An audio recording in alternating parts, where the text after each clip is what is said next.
So guys, welcome back to our channel. So as you see in thumbnail, we are gonna see, what if Naruto was the son of Green Dragon God went to high school DxD?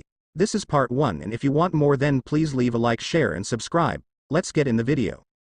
In an empty apartment lived a young blonde boy who was just waking up for his day of school. His hair long and spiky while also having blue eyes with slits staring out into the world. He looked at his mirror and saw his whisker marks on his face that were apparently a birthmark from his mother's side of the family. At least that is what many people tell him, but he was never sure due to not knowing her. On top of that, he was unsure of who his father was, since the rumor around the orphanage was that his father was someone that was only known to his mother, but that didn't matter at this moment. He had to get to school.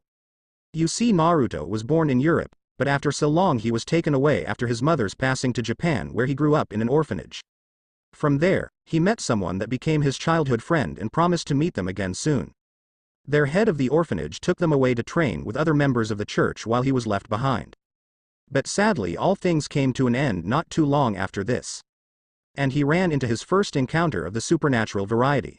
It was some kind of demon that attacked the orphanage and killed everyone there other than himself. However, the lovely woman that ran the orphanage at this time disappeared, and he was unsure of her fate. In time, people who claimed to work in Japan's government located him, and they brought him to Kuo for his own safety. In time he grew up a standard teen, but he started seeing the world differently than everyone else and wondered what was going to happen to him soon. In his uniform, Naruto remembered when he first arrived at Kuo he was treated neutrally by the students and the teachers due to him being a new student. But over time he saw how everyone was always looking and staring at this one group of people and talking about how great they were. One was a red-haired girl with blue eyes and had a large set of breasts. Another was a black-haired girl with an orange ribbon with larger breasts than even her. A white-haired girl eating sweets with hazel eyes, and a pretty boy who many considered was gay. After basically seeing people watching them with bitty eyes and talking about them like some kind of idols, he broke the mold and basically went up to speak to them. The boy was receptive of the attention, and they both became quick friends. Yes, Kiba is not bashed. They talked about growing up in Europe, how they came to live in Kuo, while also talking about their individual pasts. Naruto told him everything but the paranormal part that he saw. And he said to him basically he lost his friends to a crazy priest. He felt pity for him and promised that he would stand with him, and if they ever find the one responsible, he would help him take him down. Kiba was shocked by this and finally smiled a real smile and thanked him while asking if he wanted to be best friends. While it looked gay on the surface, it was really just him finally having someone that he felt would share his burden with him and free him from his pain. Unfortunately, the rest of the club was not as receptive to him. He remembered specifically what happened with him and Rias when she confronted him after he started hanging out with Kiba. Flashback: Naruto, we need to talk. Sure, what do you need, Rias? She narrowed her eyes at him and sighed. Look, I need you to stop coming on to us. Naruto raised an eyebrow at this. I am not sure I understand what you are getting at, she growled at him. I see the way you look at us. My friends and I are not happy with someone trying to creep up on us all the time. The way your eyes linger on us, it shows perverted thoughts. Naruto continued staring at her like she grew a second head. Really, that is what she is talking about. Honestly, he would admit she is pretty, but honestly, she was not his type along with her two friends. The only reason he stared at them was that either they were in that general direction or he was trying to see what Kiba saw in them. Respectable, who was all about caring for others and treating them like family. He didn't see it now, with Rias basically chewing his head off about being his friend and trying to use Kiba to get close to them. I am warning you. Back away from my friends or there is going to be hell to pay. Wow, chill out. I am sorry you felt that is the way I was looking at you, but that is not it. I am just told by Kiba about a few things. Oh, so he was telling you some things, and you gained a fantasy about us with you as some kind of personal harem? Now where the hell is this coming from? Honestly, I think this is your ego talking. What did you say? You heard me. This is your ego. I don't see you like that, and if I did, I would respect your wishes. So is that everything? I am supposed to meet Kiba up for lunch, she growled at him. You'll pay for this, count on it, you shit. Naruto rolled his eyes. Yeah, later, Gremory. He walked away from her, not seeing the seething look in her eyes and the aura that was forming around her body. Flashback ends not too long after that debacle. Rumors started to spread. It was said he had used Kiba to sleep with the members of the Orc Club and now was leaving them high and dry. Naturally, he knew it wasn't, but most of the student body worshipped the group and saw him as a piece of shit. Within a week he became the most hated person on campus, to the point that even the teachers were starting to write down horrible grades for him just so he could flunk out of the school. He was getting angry about the whole situation, and it seemed the only one that believed him was the one person he thought would turn on him first. Kiba. He was shocked his king started that rumor and wanted to tell people otherwise, but due to his loyalty to Rias he couldn't, and at this point, he was forced to keep his mouth shut. He still hung out with Naruto, just not as often as they used to. But when one door closes another opens. That is why when he walked onto campus he saw a black-haired girl with glasses waiting for him. She had pink frames for her glasses and had a bob-style haircut. Her purple eyes were reading a book that was in her hand, and she had a very killer figure in her own right. While she didn't have large breasts like Rias and Akano, she did have a good C-cup that seemed more realistic for breasts on girls their age. This was the student president Sona Shitori, and someone that he was a close friend with, especially after one incident in particular. Flashback: Sona was walking down the hallway when she saw the new student Naruto, she thinks his name was. He was standing there looking down at a paper with frustration in his eyes. "Is there a problem, Uzumaki-san?" He turned around and asked. "Who are you?" She smiled slightly. "Sorry, where are my manners? I am Sona Shitori, student council president." Now I asked what seems to be the problem. Naruto's eyes dulled before turning back to his paper. She looked over his shoulder and saw that it was a test that she took in the same class for science. What was odd about it? The test said F, but all the answers she could see were correct. Hell, some of the answers more detailed than her own, and she wondered how the teacher could fail him. "Uzumaki-san, how did you fail this test?" He looked at the black hair girl and sighed with frustration. "Oh, the teacher is one of the assholes in this school that follows the idea that I am a perverted piece of shit and decided that he would discreetly change my grade to a failing grade." He growled at this and Sona narrowed her eyes. So that is what this was about. She knew Rias, and her little group had rabid followers, but this was ridiculous for how they were going about doing this to appease her. Taking the test out of his hands, she stormed into the classroom. "Hello, Lady Shitori, how can I help you?" Sona slammed the test on his desk with fury in her eyes. She stood down for a lot of things, but sabotaging a student for some idol would be one thing she fights. This shocked Naruto. No had stood by him since Kiba, and even then he seemed to be restricted in what he could do and say due to Rias and her group. "You can explain this to me. If I do not like your answer, then I will take this to the school board." She pointed at the test while discreetly summoning her own and showing similar answers. "Now as I have reviewed Naruto's work on this test and my own, I can say for certain he got an A. Hell, some of his answers are more detailed than my own, so tell me, why did you fail him?" She glared at him, and he started sweating like crazy. He and some other teachers were discreetly failing the boy in hopes when the time comes he would be expelled or suspended, thus appeasing the orc. This would give them more prestige and maybe assigned as their schoolteacher representative. Sadly, one teacher was not on board with this, and that was that red hair bitch that seemed to make it her mission to make sure he did well in her class. This frustrated him, but right now he was in deep shit at this point. Sona's family was on the school board, and if they find out about this, they would investigate everything up to this point and fire him on the spot. "I am sorry, it was a typo, I will fix it now." She kept narrow eyes on him. "That's not good enough. I am starting to question if you can teach in this school at all." "What do you mean? I've had students passing this class with nothing more than high marks since I started last year." "Yes, but at the same time, you seemed adamant about tearing down Uzumaki-san here. I wonder why that is. What could have influenced you to do this?" "Not that it matters at this point. I have enough evidence just from this to call your ability to teach into question and thus have you fired from this school. Our school must maintain a certain status, and you are not up to par." She took both papers and started walking out of the classroom, but what she did not see is the man getting a furious look on his face. He quickly got out from his desk and grabbed her by the back of her shirt. "You little shit, you will not disrespect me." He was about to pull on her and bring her about to tell her how things are going to go from now on to save his job, but he forgot about Naruto, who quickly reacted at this and not only broke his hand on her, he even held onto his wrist. "That is not very nice, teach. Get your hands off me, you delinquent. I'll have you arrested for assaulting a teacher, you hear me?" "Hardly." Sona tugged on her outfit. "With this, you are going to be arrested for harassment and assault of a minor, while Naruto is going to be noted for coming to my aid." He growled again, taking a swing at Naruto, who used his other hand and blocked the punch. Then he increased the pressure on the mon's wrist, causing it to crunch under the pressure he was releasing. Sona was surprised. "You know I can stand for a lot of things, name-calling. Being spit on. Hell, even the other students trying to gang up on me with kendo sticks. But you daring to hit a beautiful girl, that is where I draw the line." Sona was amazed. His charisma and the fact she was called beautiful was putting blush on her face. She tried to take it off, but it was difficult due to how intense his passion was and the feeling she was getting. A shining knight saving the princess. Huh, what a cliché, but maybe there is a reason they exist.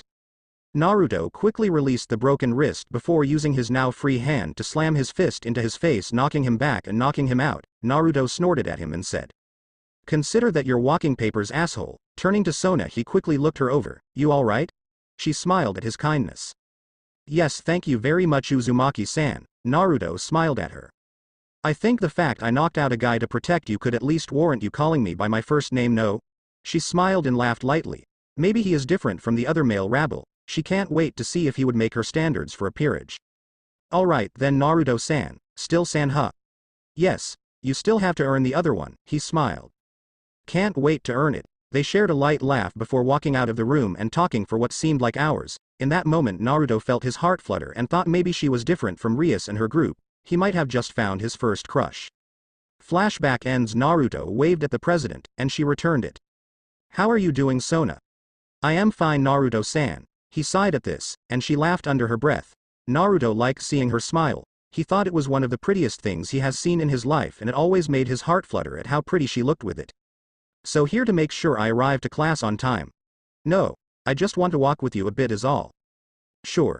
They proceeded across campus, but everyone was looking at them with suspicion and concern considering the rumors about him. They also heard that some of the teaching staff was being fired and replaced after finding out about his corrupted grades. New teachers were coming and showing they were not influenced by the likes of the so-called great ladies of the academy and keeping a strict lesson plan. So how has today been for you so far? Sona smiled. Interesting so far. We set the record for the fastest time we had to catch the perverted trio today, but for some reason, I heard that one of them had an interesting development. Oh? Yes, the middle one Issei. I heard he has a girlfriend that he is showing around campus lately. Naruto raised an eyebrow. Issei Hyoto. From what he was able to gather about the boy, he was nothing special, very perverted, but among his friends he probably was the one that had some redeemable qualities, with him being more friendly than the other two. When the trio got in trouble, or he did, Issei took the fall for him a few times while his friends tried to shift blame onto him, so he had a little respect for him on this point. A girlfriend? Weird. I didn't expect him to have some kind of girlfriend yet. I mean, don't get me wrong, it is possible, but it is hard to see one coming out of nowhere to be one. Sona nods her head. Yes, I noticed that she seemed to come from nowhere, so I have no idea who she is and wonder what her plans are for him. Yeah. Oh hey Tsubaki. Out in the middle of the hall stood a long black hair girl with two mismatching eyes, blue glasses, and a more buxom figure than her friend. Tsubaki was the vice president of the student council. And from what he gathered, she was about the same cup size as Rias. Which he only learned from Issei mentioning it once with his friends. Hell, he could see that she was one of the hidden beauties of the school and honestly felt people who compared her to the great ladies were unfair. While they are amazing to look at, there was something about Tsubaki that screamed a hidden beauty. He always believed while she had a bit of a cold side to her, he knew that there was a warm personality somewhere inside of her that she only showed on rare occasion. I thought we talked about this, Naruto? Oh sorry. Tsubaki-chan, she gave him a light glare. I meant calling me Tsubaki-san. Well, we could say that, but at the same time, unless you want everyone to know about your secret collection, she blushed. You wouldn't. Hey, Sona, do you know about it? Sona raised an eyebrow at this comment and played along. No, what are you talking about? Tsubaki was turning a bright red and glaring at the president. Well, I saw that Tsubaki has a special collection of HMPH. Tsubaki put her hands on his mouth with her face completely red from the embarrassment she was feeling. You tell anyone about that, I will beat you to death, he smiled while her president said. Oh, and what is this collection you have, Tsubaki? Are you hiding something from me? No, I am not, and even if I was, it is nothing to be ashamed about, she huffed while putting her arms underneath her breasts, making them more pronounced. Some of the boys ran into the wall to see how big they were, and seeing the student council president laughing was rare. I am only messing with you, Tsubaki. I already know about it, considering most of the purchases are on our family's account, you know. Tsubaki blushed, wondering if the peerage knew about her collection.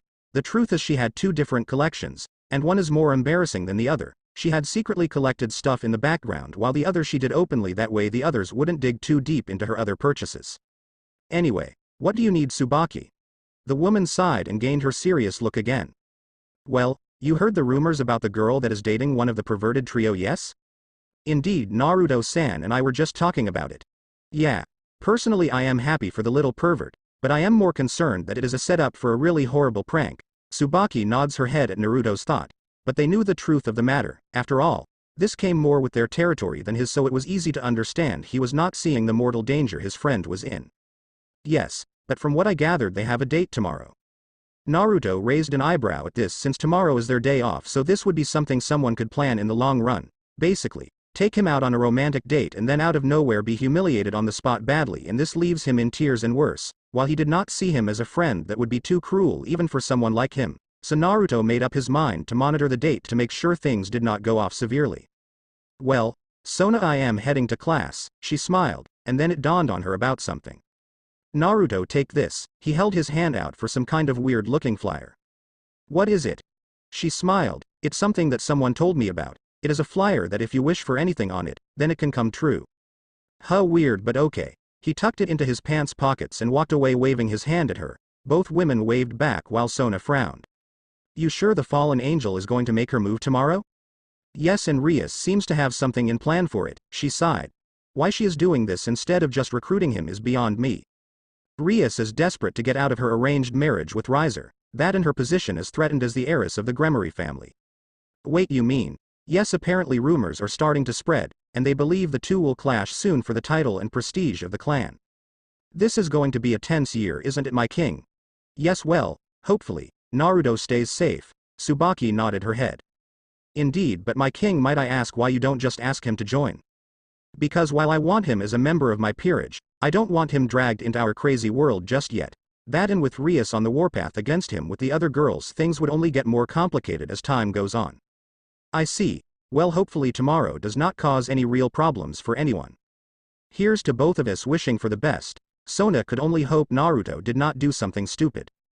Next day Naruto was watching the date from afar. He saw Issei was dressed nicely and was really making an effort on this date. It looked like he saved every cent he had for this date and that earned him some respect. He really hoped this was not some cruel twist of fate against him because that would be the thing he can't stand. That and he would crush that asshole who did it to him in the first place. They had reached the water fountain, and he heard the girl Yuma asked for something, and I guess he was expecting a kiss or something perverted.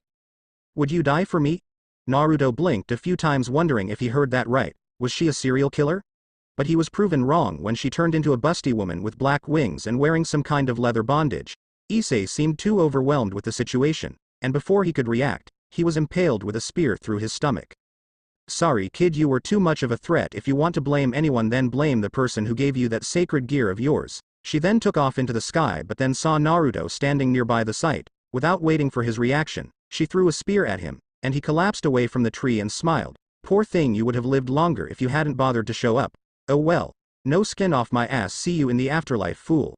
She flew into the sky laughing the whole way. Naruto felt the spear in his stomach, but he could still stand and move. So he tried to stand up with some pain in his body, never noticing the red light that was going on behind him. Have to and get help. He tried limping away from them, but before he could get far he heard a voice. So you survived that, well, no matter. He recognized the voice but then felt a powerful blast hit him in the back. His entire body erupted into pain and was sent crashing to the ground with more blood coming off his body, and he slowly turned around to see Rias with her arm extended. WWY.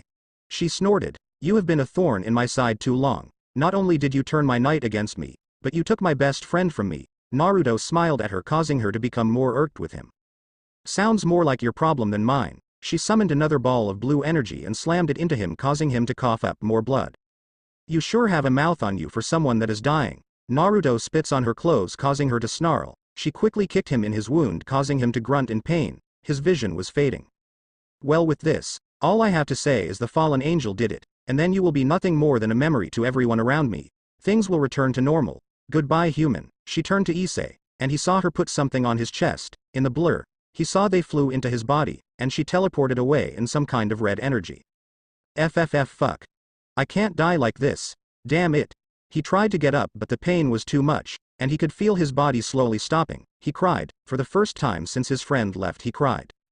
I wish I could see you again, Sona. I am sorry for not telling you how I feel, and I am sorry, Tsubaki. I am sorry I never was a better friend. Kiba, I am sorry I can't keep my promise of helping you find the bastard that hurt you. If I could have one more thing, please let me see Sona one more time. The flyer in his pocket glowed, and Sona appeared out of the symbol. She looked down and saw Naruto in a critical state.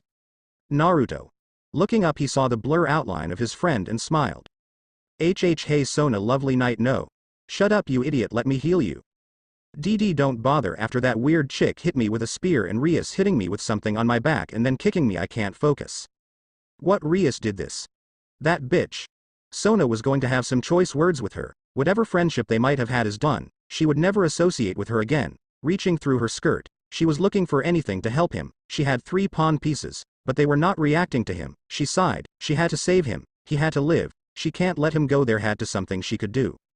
That is when she noticed something odd in her set. The bizarre piece her sister gave her. It was reacting, meaning she could use it to save him.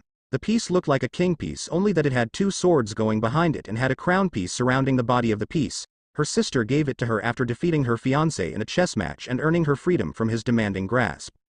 So Tan, I can't explain it, but I feel you might need this piece. It will react to the person it is meant for, and when it does, use it because they might be someone that means a lot in the future. She winked at her sister with her signature, causing Sona to sigh at her.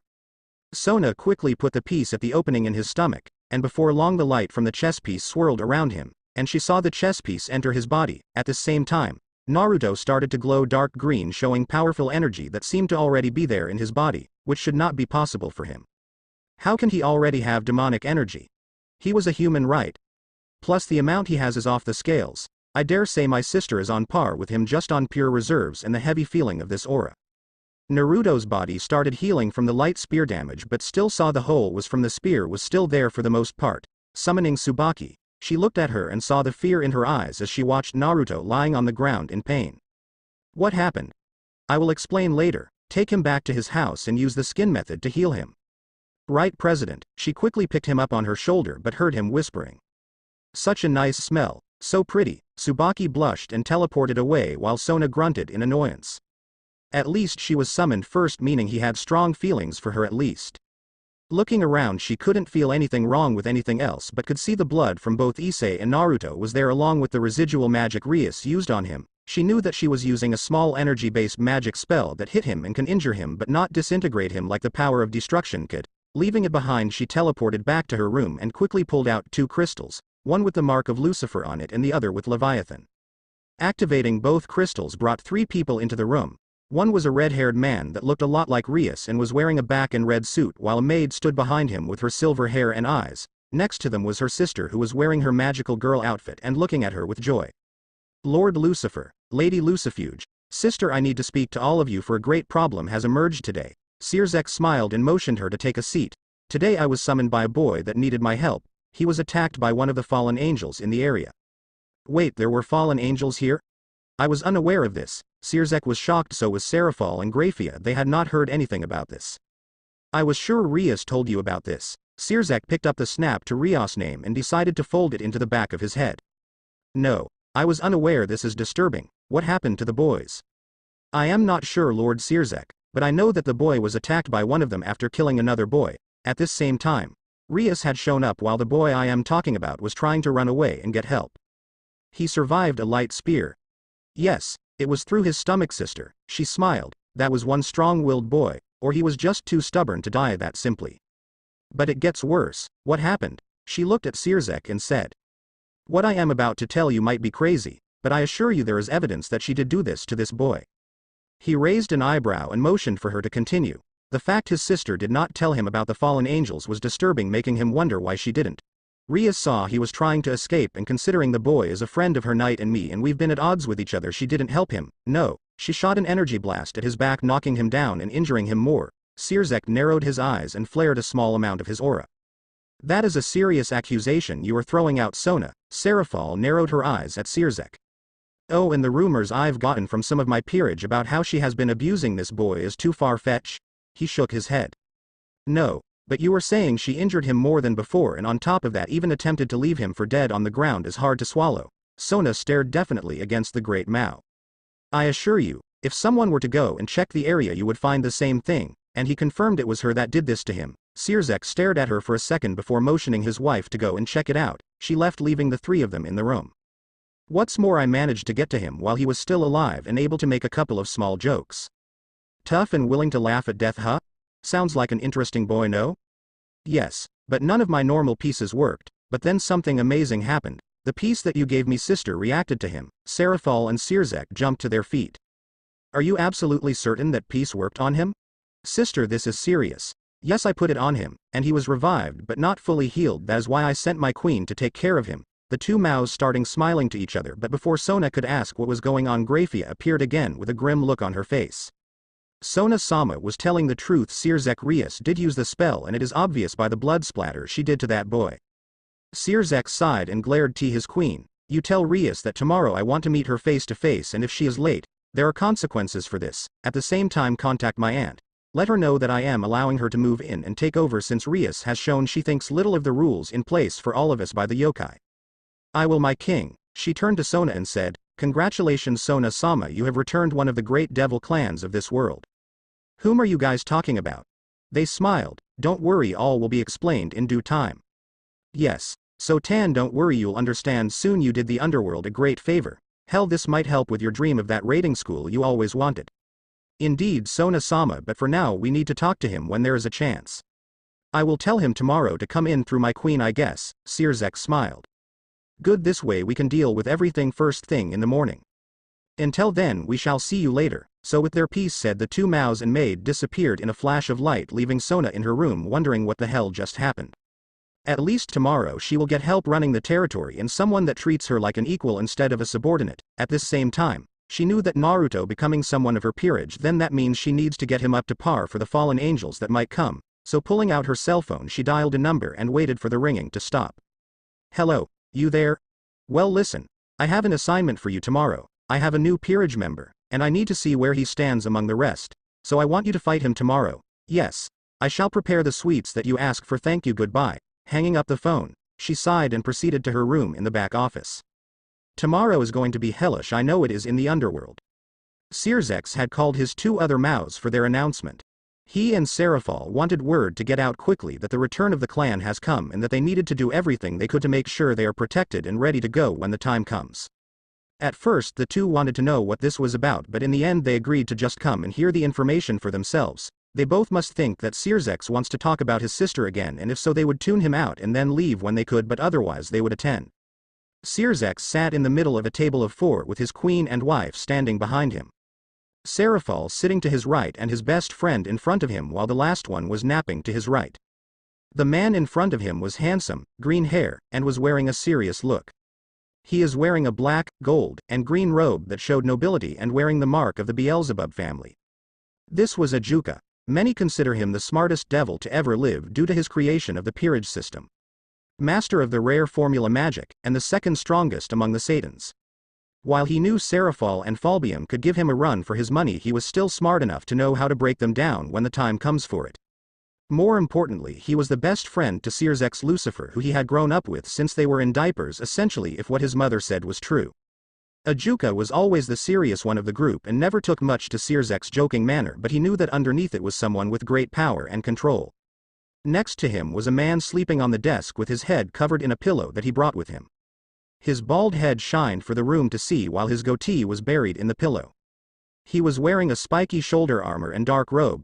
This was the last of the Satans, Falbium Asmodeus, and he was known as the laziest of his fellow Satans. He refused to work and is known as the one Satan that could be replaced if not for his tremendous power and talent. Most people would assume that would not be the case, but for him his power was greater than anything they could imagine. Not as great as his fellow Satans, but he still was a cut above the rest. Ajuka finally asked the question he had since the meeting was called. Why are we here, Sirzex? Did something happen with your sister again? He was shocked to see an angry look on his face. Yes, something did happen, but rest assured I will be taking care of it tomorrow. Nomi and Serafal have tremendous news for everyone in this room. Something that is going to shake the very foundation of the underworld to its core, Satan Red said with a Cheshire grin. Well, what is it? The lazy Satan had sat up just to hear what he was trying to get at. First Ajuka, check and see if the special piece and see how many are out there still. He raised an eyebrow. Why? Just do it please. Ajuka sighed and quickly pulled out his special device he made for tracking this specific piece. It looked like a phone due to the need for convenience when he wanted to know if something happened. My device says that all the pieces are inactive. He looked at his tracker for a few more seconds and then his eyes popped out of his head. What the hell, they are all inactive? What does that mean? He looked at his friend who had a smile on his face along with Serafal. Yes, the clan has been revived. The sole heir has been found.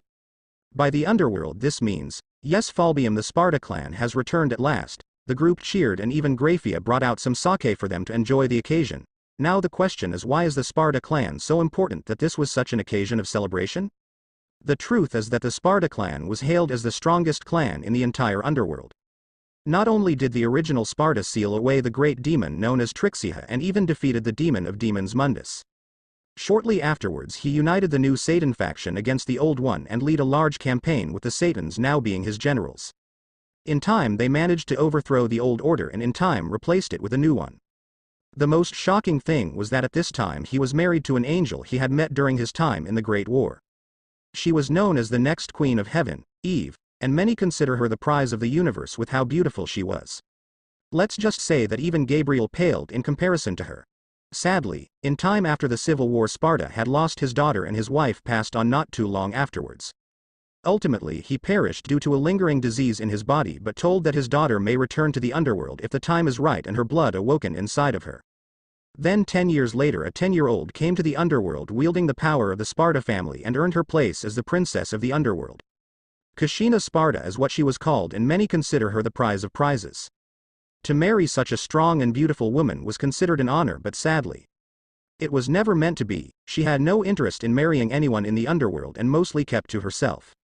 She showed power greater than her father at the age of 16 but at this time she also was being targeted by rogue factions. So she had formed her own peerage of powerful warriors from different sides and backgrounds and became the first true queen of the ratings game. She never lost a match, but even then times came to call when she died under unknown circumstances. It was believed she had a child since many had seen her carrying one a while back but the question lingered who was the father for no one, not even her peerage and surrogate children knew and she took that secret with her to the grave. With her death her child went missing but she had left instructions for the Satans to make a special piece infused with her Sparta blood. That way whenever someone runs across them it will activate thus allowing him to ascend to the height of the Sparta family once more. Now in this very room they were drinking and having a merry time due to the return of the clan and the chance to finally put things back in order. So do we know the name of the child? Yes, from what I can gather his name is Naruto, but apparently he is unaware of his heritage or that he was a devil at all. I see, and you plan to talk to him about it then? Yep, from there we should be able to finally put him on the throne in time. Alright then. To the future of the underworld with Sparta family at the helm. Soon everyone joined Ajuka in his toast and they kept drinking until it was time for them to depart. Naruto, he felt something covering his head. He was not sure but he felt it might be his pillow. After all they were as soft as his pillow but he felt something rubbing against his lip, so sticking his tongue out he gave a hesitant lick but found a moan to be a response. Wait, pillows don't moan. Opening his eye completely he saw that it was a bare breast in his face and he just licked the tit. He freaked out more when he saw it was attached to Tsubaki and this made him hit the wall with a mad dash. What the hell, what are you doing in my home? Tsubaki rubbed the sleep out of her eyes while reaching for her glasses and looked at panicking Naruto. Morning Naruto-kun, Kun, since when? She smiled seductively. Since you decided to lick my tits, he blushed at this comment. I guess it is my fault I put them there in the first place though, don't worry about it too much, at the same time, I am eager to see what else you were going to do. I am telling you I was not looking so I just stuck it out to see. That is still pretty weird to do. Naruto opened his mouth and closed it, she was right. Anyway, how the hell are you in my house? Also, how the hell did I get back here? Last I checked I died last night. Well, to answer the first part, we teleported her thanks to us knowing where you lived in the first place. Second, that part will be explained by President. President? You mean Sona? I knew she was there but she has a hand in all of this mess too? She will explain this better than I can. Why were you naked though? Healing is easier through skin-on-skin contact, while I could have healed you normally. This was easier and less draining on both of us, at the same time. I found myself tired anyway and you sure are a snuggler. Naruto blushed bright red and quickly grabbed his uniform from his closet and walked into the bathroom. My such a shy one when you get to know the real him. Also, not bad for his own size if I have to say. She blushed at the thought of his cock and thinking about how he looked when fully erect. She brushed the thoughts off and quickly got dressed before heading down the stairs to get some breakfast and lunches ready for the both of them. Naruto, after showering and getting dressed, he managed to make it downstairs. He found Tsubaki sitting there waiting for him with a pretty traditional breakfast of an omelette and some fruits. Without waiting he ate the food and in time they both were on their way down the street to the school. Upon arriving on campus he could already hear the voices talking. Hey, it's him. Yeah, but why is he with the vice president? I know, right, she could do so much better than a scumbag like him. Seriously, what is her reason being around someone that is a player? Don't know, but we should teach him a lesson later on today, Naruto sighed. Rumors are already flying, don't worry about them. Tsubaki took his hand in hers and started walking faster with him while leaving the students gapping at the sight, Naruto knowing this was only adding fuel to the fire. Inside the school building, however, Sona was sitting behind her desk while Sirzek was sitting in one of the visitors' seats. Next to him was a red-hair girl with e-cup breasts, green eyes, and a curvy figure. One that made Sona check herself and feel jealous for not filling out as much as she did. What the hell is in the water at the Gremory family house? This was Rebecca Gremory, cousin of Sirzek and Rias and the daughter of the Gremory family head sister. While her mother was the older of the two, she did not have an interest in politics and gave it to her younger brother and soon married into the family. So Rebecca did not have the power of destruction, but she sure did make her own standings as one of the top 2 rookie devils running around this day and age. They were waiting for Grafia to come in with Rias, but she seemed to be taking her time or having a difficult time making Rias show up. If he had to guess, it was the former, given that Rias had a tendency to worm her way into taking as much time as possible before having to actually do something. She got good at it when the time for meeting Riser came up, and she did everything she could to spend as little time as possible with the bastard, and he could not blame her. But her actions right now have put her in a dangerous situation, and it is causing him to think of the worst possible punishment that he could. The door opened and there standing before him was his sister, who was angry about being here, and Grafia, who while blank in the face did twitch showing annoyance. "Sorry, we are late." Sirzek Sama Rias insisted that she needed to shower for so long before coming to see you. Rias pouted at her being outed for her need to shower. Sirzek sighed. "Fine, just Rias, take a seat." She nodded her head but frowned seeing Rebecca. "What is she doing here?" "Oh Rias, you don't seem pleased to see me." "As pleased as I would to have a toothache." "How harsh, is that any way to treat family?" "Only if I see fit." Sirzek coughed, bringing the attention of the 2 feuding cousins back to him. "If you two are done, then I would like the both of you to please stop. We have a serious matter to discuss." Rias was given a second chair and sat next to Sirzek and Rebecca before looking at her brother with concern. "What brings you here, brother?" "Well, for one thing I want to ask you about a certain boy that is on campus. I've been getting reports from different people how you treat him and how you might have had a hand in his mistreatment on campus, leading to us having to fire more than 80% of the staff and teachers and replacing them. Hell, the only person we have yet to replace or get complaints from is the cooking teacher Urza Scarlet. If you were talking about that boy Naruto, then it is because he was trying to get close to me through my night." "Please Rias." Sona was glaring at her. "We both know that is bullshit." Rias glared at her friend. "What, you are calling me a liar then?" "If the shoe fits, I actually know Naruto and know he is only friends with Kiba, while the rest of you seemed convinced he is trying to join your group. Honestly, it disgusts me you are that shallow." "Excuse me. Who the hell are you calling shallow?" Rias was flaring her aura at Sona, who flared her own, showing she would not back down. "More since I know about what happened at the park yesterday." Rias' eyes shot open before settling back down. "What are you saying?" "I just revived my new pawn, nothing else." Sirzek glared. "Why was not made aware of the fallen angels that are nearby?" Rias paled, realizing her mistake. "Well, I never felt it necessary to bother you with this information, plus I needed to see why they were here and if I needed to take action against them." "Oh, so you were using them to have the boy killed and then revive him to your peerage, is that right?" Rias was starting to crack under the pressure her brother was pushing on her, so she decided to play the one good card she had against him. "Well, I thought it was the best strategy at this time.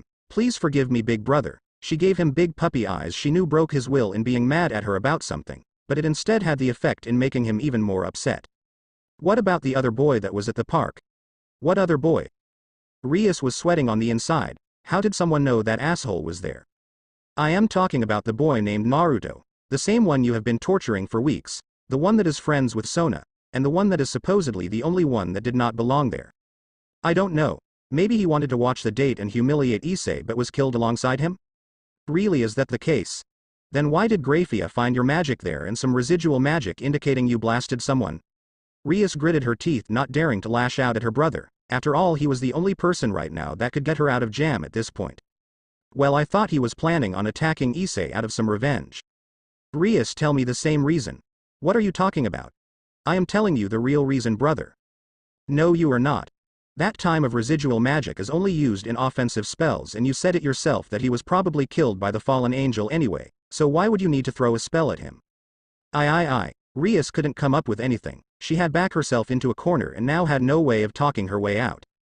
"I am disappointed in you, Rias." Sirzek could only look down at her sister and frown at the fact that she really did it. He hoped for some kind of reasoning behind it, but the truth was far worse than that. She basically tried to kill the boy in the hopes of having him out of her life.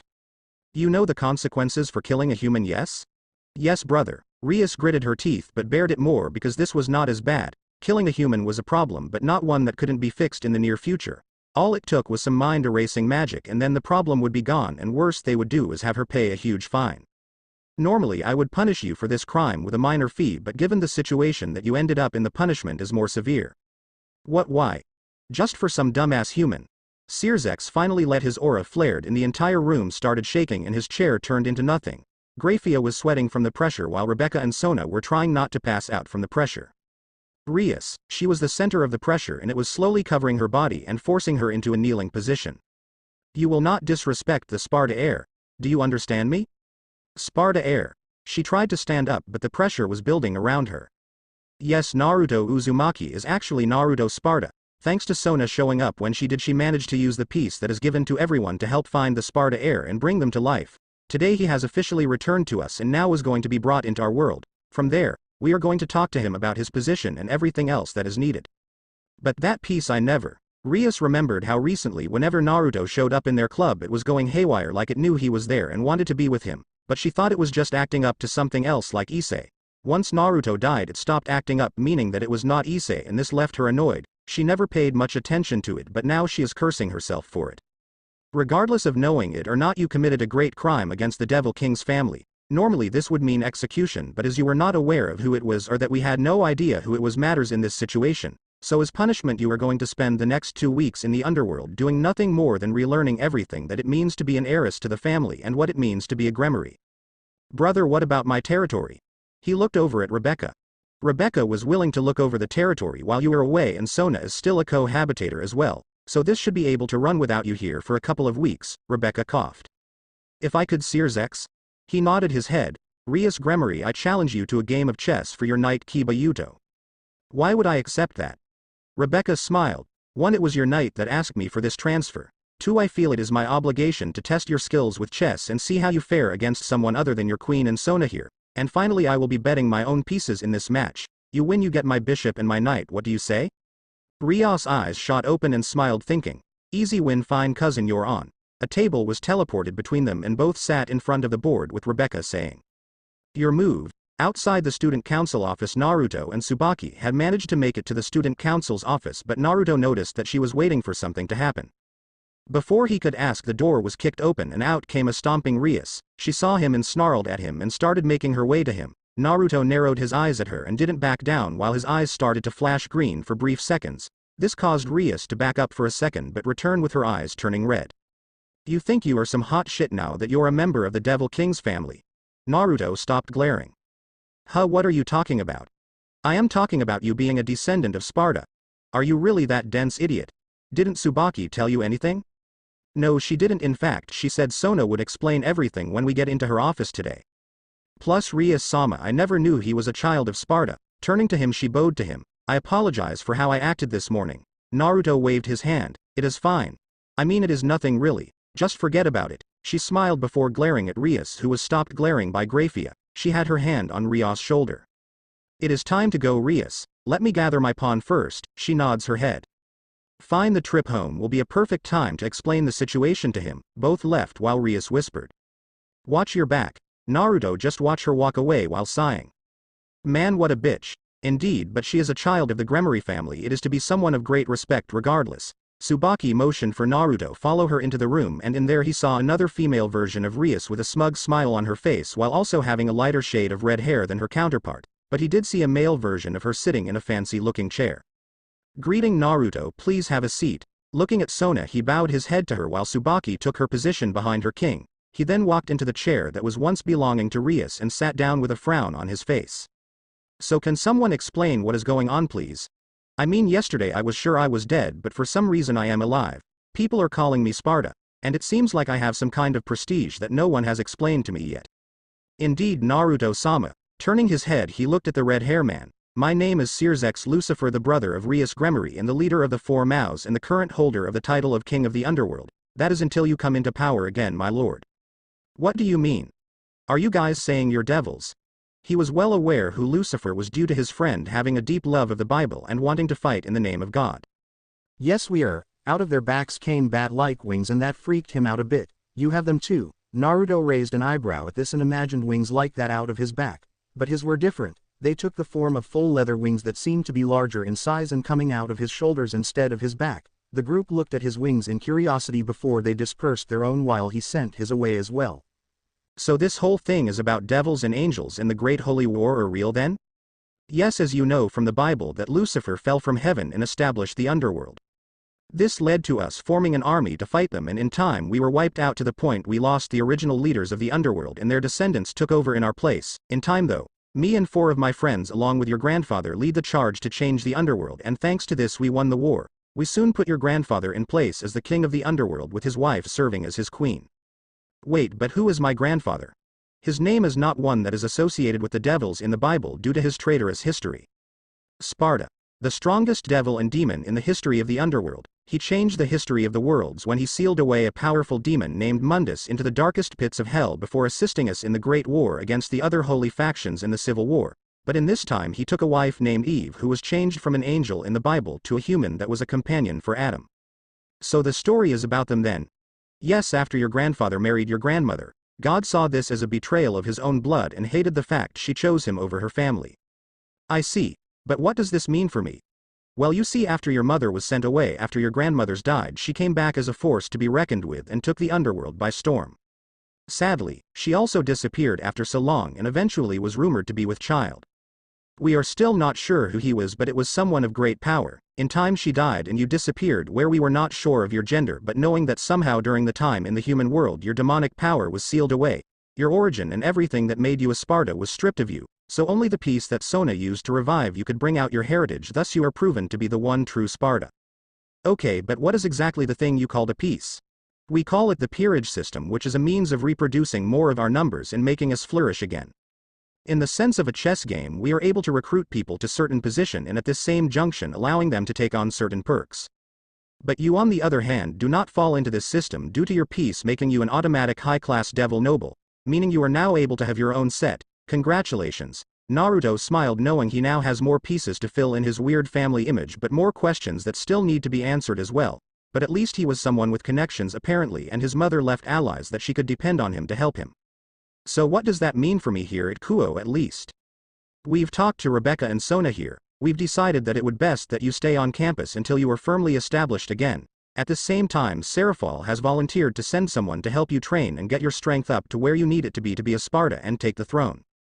Yep, Seraphal chirped as she jumped up excitedly, making her breasts bounce with her movements. I want you to be as strong as possible to protect my dear Sona. Naruto blinked before looking at Sona, who sent him a look saying she would explain later. Okay, so when are they coming? Today? No, they could not come until tomorrow, so you have today to just get things in order before they show up. Word of advice though, be ready for a rough time. They do not train easy. I am ready. I've had some training in the past with martial arts and kendo, so I think I can have a good chance of surviving this. Searzex smiled and stood up. Well, if that is all, I shall be heading out. Rebecca, report to me how things are going, and Sona, make sure Naruto has been filed as leave of school for at least his basic classes. No. Yes, Lord Lucifer. After this he teleported out of the room and Naruto looked at his friend and she smiled. Welcome to our world. I shall go over the rest of the details with you. Might want to get yourself situated, this is going to take a while. Well, if don't need me then. Rebecca bowed to her and left the room. Naruto looked and asked. She really is related to Rias? Yes. Naruto laughed and Sona soon joined in before getting down to business. Time skip. Naruto was tired. After getting some time off from school, he had to spend most of his time learning about everything devil related and things related to his position. It was an exhausting task, and every time he dozed off a little bit, Sona was there to dump water on his head to get him back on track. So far he knew about half of the clans, their heirs, their bloodlines, and what they have added to the underworld in the last couple of years. Also learned of the peerage systems, the top groups, the reincarnated pieces, and the sacred gears that are out in the world. Apparently it was rumored that someone in Japan might have had the Longinus gear boosted gear, but sadly it would seem that the rumors were false, or they were just visiting for a short time. Naruto was yawning from the exhausting day and ready to go to bed until he felt someone behind him. Turning his head, he saw it was a man wearing a fedora hat, large trench coat, and seemingly black clothes underneath it all. From what he could see, the man had the aura of someone of the mystical world. So another stray devil has wandered away from their master. Sorry buddy, I am not a stray devil, whatever that is, he laughed. Regardless, little devil, you are in my path and thus must be eliminated. He soon held his hand out, forming a light spear in his hand. Naruto glared. So he was the same kind of being that chick that ran him through the other night. The phantom pain was coming back, but he had to act quickly or this guy was going to kill him too. If I only had a sword. Soon he gripped his left hand and felt some magic gathered around his hand. Looking down he saw he had a straight blade sword with 2 black wings crossing at the guard and having a black and red handle. The blade was decorated with some intertwining marks leading to snake heads at the tip. From there he could see sets of inscriptions on the blade, but they were written in a way he couldn't read them. Huh, freaky, but alright, let's see if this can help me out. Naruto took his kendo stance with his sword in front of his face. The fallen angel charged him and slammed his weapon downward. Die, devil scum. Naruto blocked with his sword, moved to the side, but the spear shattered the minute it made contact. What, but how? Naruto reacted quickly and rotated the blade around and quickly sliced the mon's stomach, leaving him jumping back in pain. Damn it. You brat, how dare you? He gathered more magic around his hand and summoned another spear into his hand. He threw this one this time and Naruto quickly sliced the blade down on the spear. It shattered as well, but he saw him charging him with another spear in hand. He had a smile on his face while aiming to plunge the blade into his stomach again. Damn it, I can't reach him in time. Within that split second, black lighting came out of his blade and soon traveled through his body and covered his stomach. It shattered the holy spear with no damage to his body. Seriously, what the hell are you? He jumped into the air and summoned a single pair of black feather wings. Don't know about you, but I am starting to get the hang of this battling with other supernatural beings. What do you mean? I've only been a devil for a day. The monk's eyes shot out of his sockets. That's impossible. I've been alive for centuries and yet you seem to be able to match me at every turn. I refuse to believe this is possible. He summoned 2 spears into his hands and threw them both down at Naruto. Thinking quickly, he pointed his sword at the incoming attack and pulled on something inside of him he could feel. Out of the blade shot a straight beam of black lighting again and shattered the attack once more. But this time, the move continued onward and pierced the monk's stomach, making him cough up blood. Damn it. I don't seek die at the hands of some newly reincarnated devil. No, I refuse to let this happen to me, not when we are so close to your goal. Naruto could feel he was dying, so acting on instinct he summoned his wings and took into the sky. In seconds he found himself on top of the man and with a mighty swipe removed his head from his shoulders.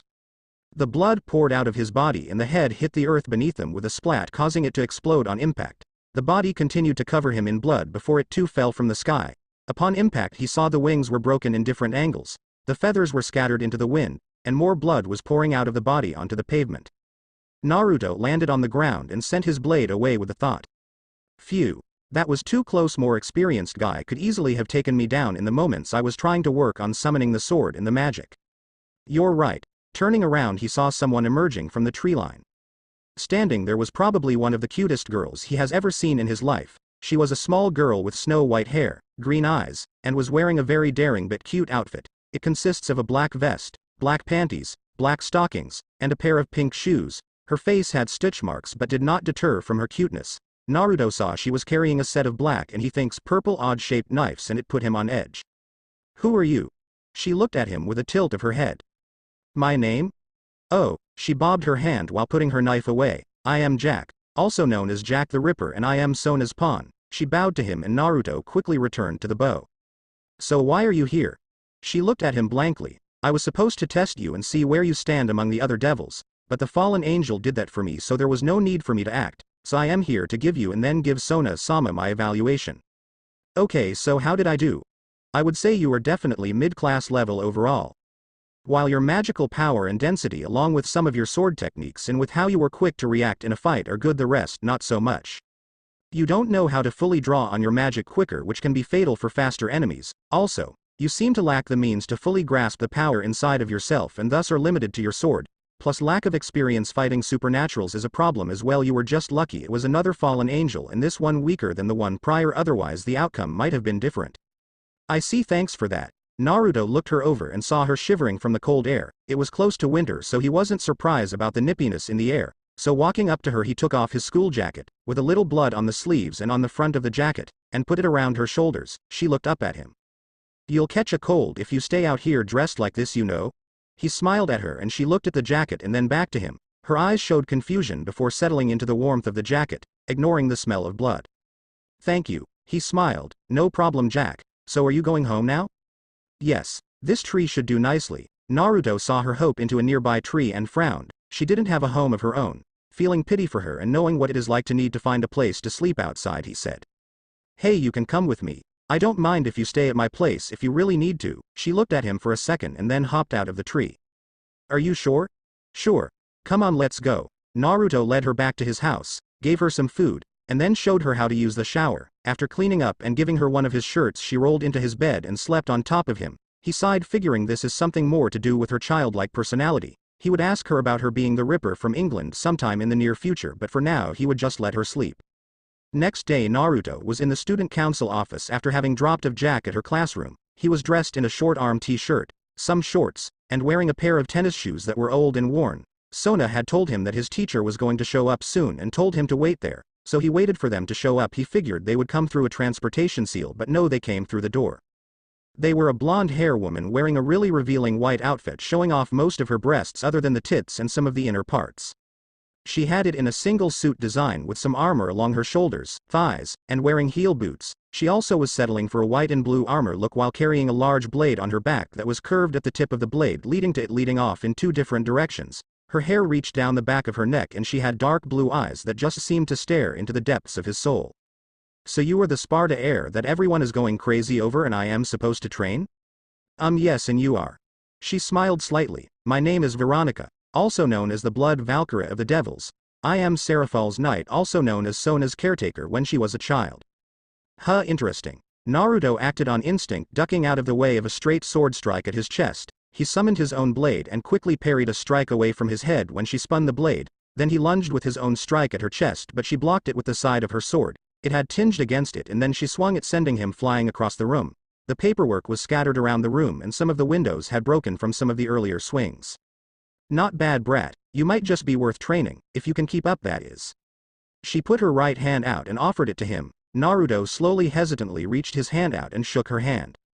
She smiled. Nice grip, kid, but hopefully we can get you up to snuff in a couple of weeks. She sliced the air and soon a portal opened up leading to some kind of desert-like area. Come on. We need to get going. If we start now, we might be able to get you to the level of a high-class devil in about a week. She walked through the portal and Naruto followed behind hesitantly. From there, he felt his body was heavier than before and was having a hard time walking around. Looking at the environment, he saw that it really was nothing more than a giant wasteland with nothing but large rocks and formations all around them. What the hell is with this place? The gravity here is 10x as heavy as the normal gravity level. Trust me, you'll get used to it in a couple of days. Really, I kinda find that hard to believe right now. Yeah, you will, plus the time flow is different in here as well. Naruto looked at her with a confused expression. She sighed. Think of this way, we spend a whole day outside training in here, it is a week in here, got it? Oh, so for every day there's a week in here? She smiled. Precisely. Now let's see if Sona's chosen man really is worth her affection, Veronica said as she grabbed her massive sword.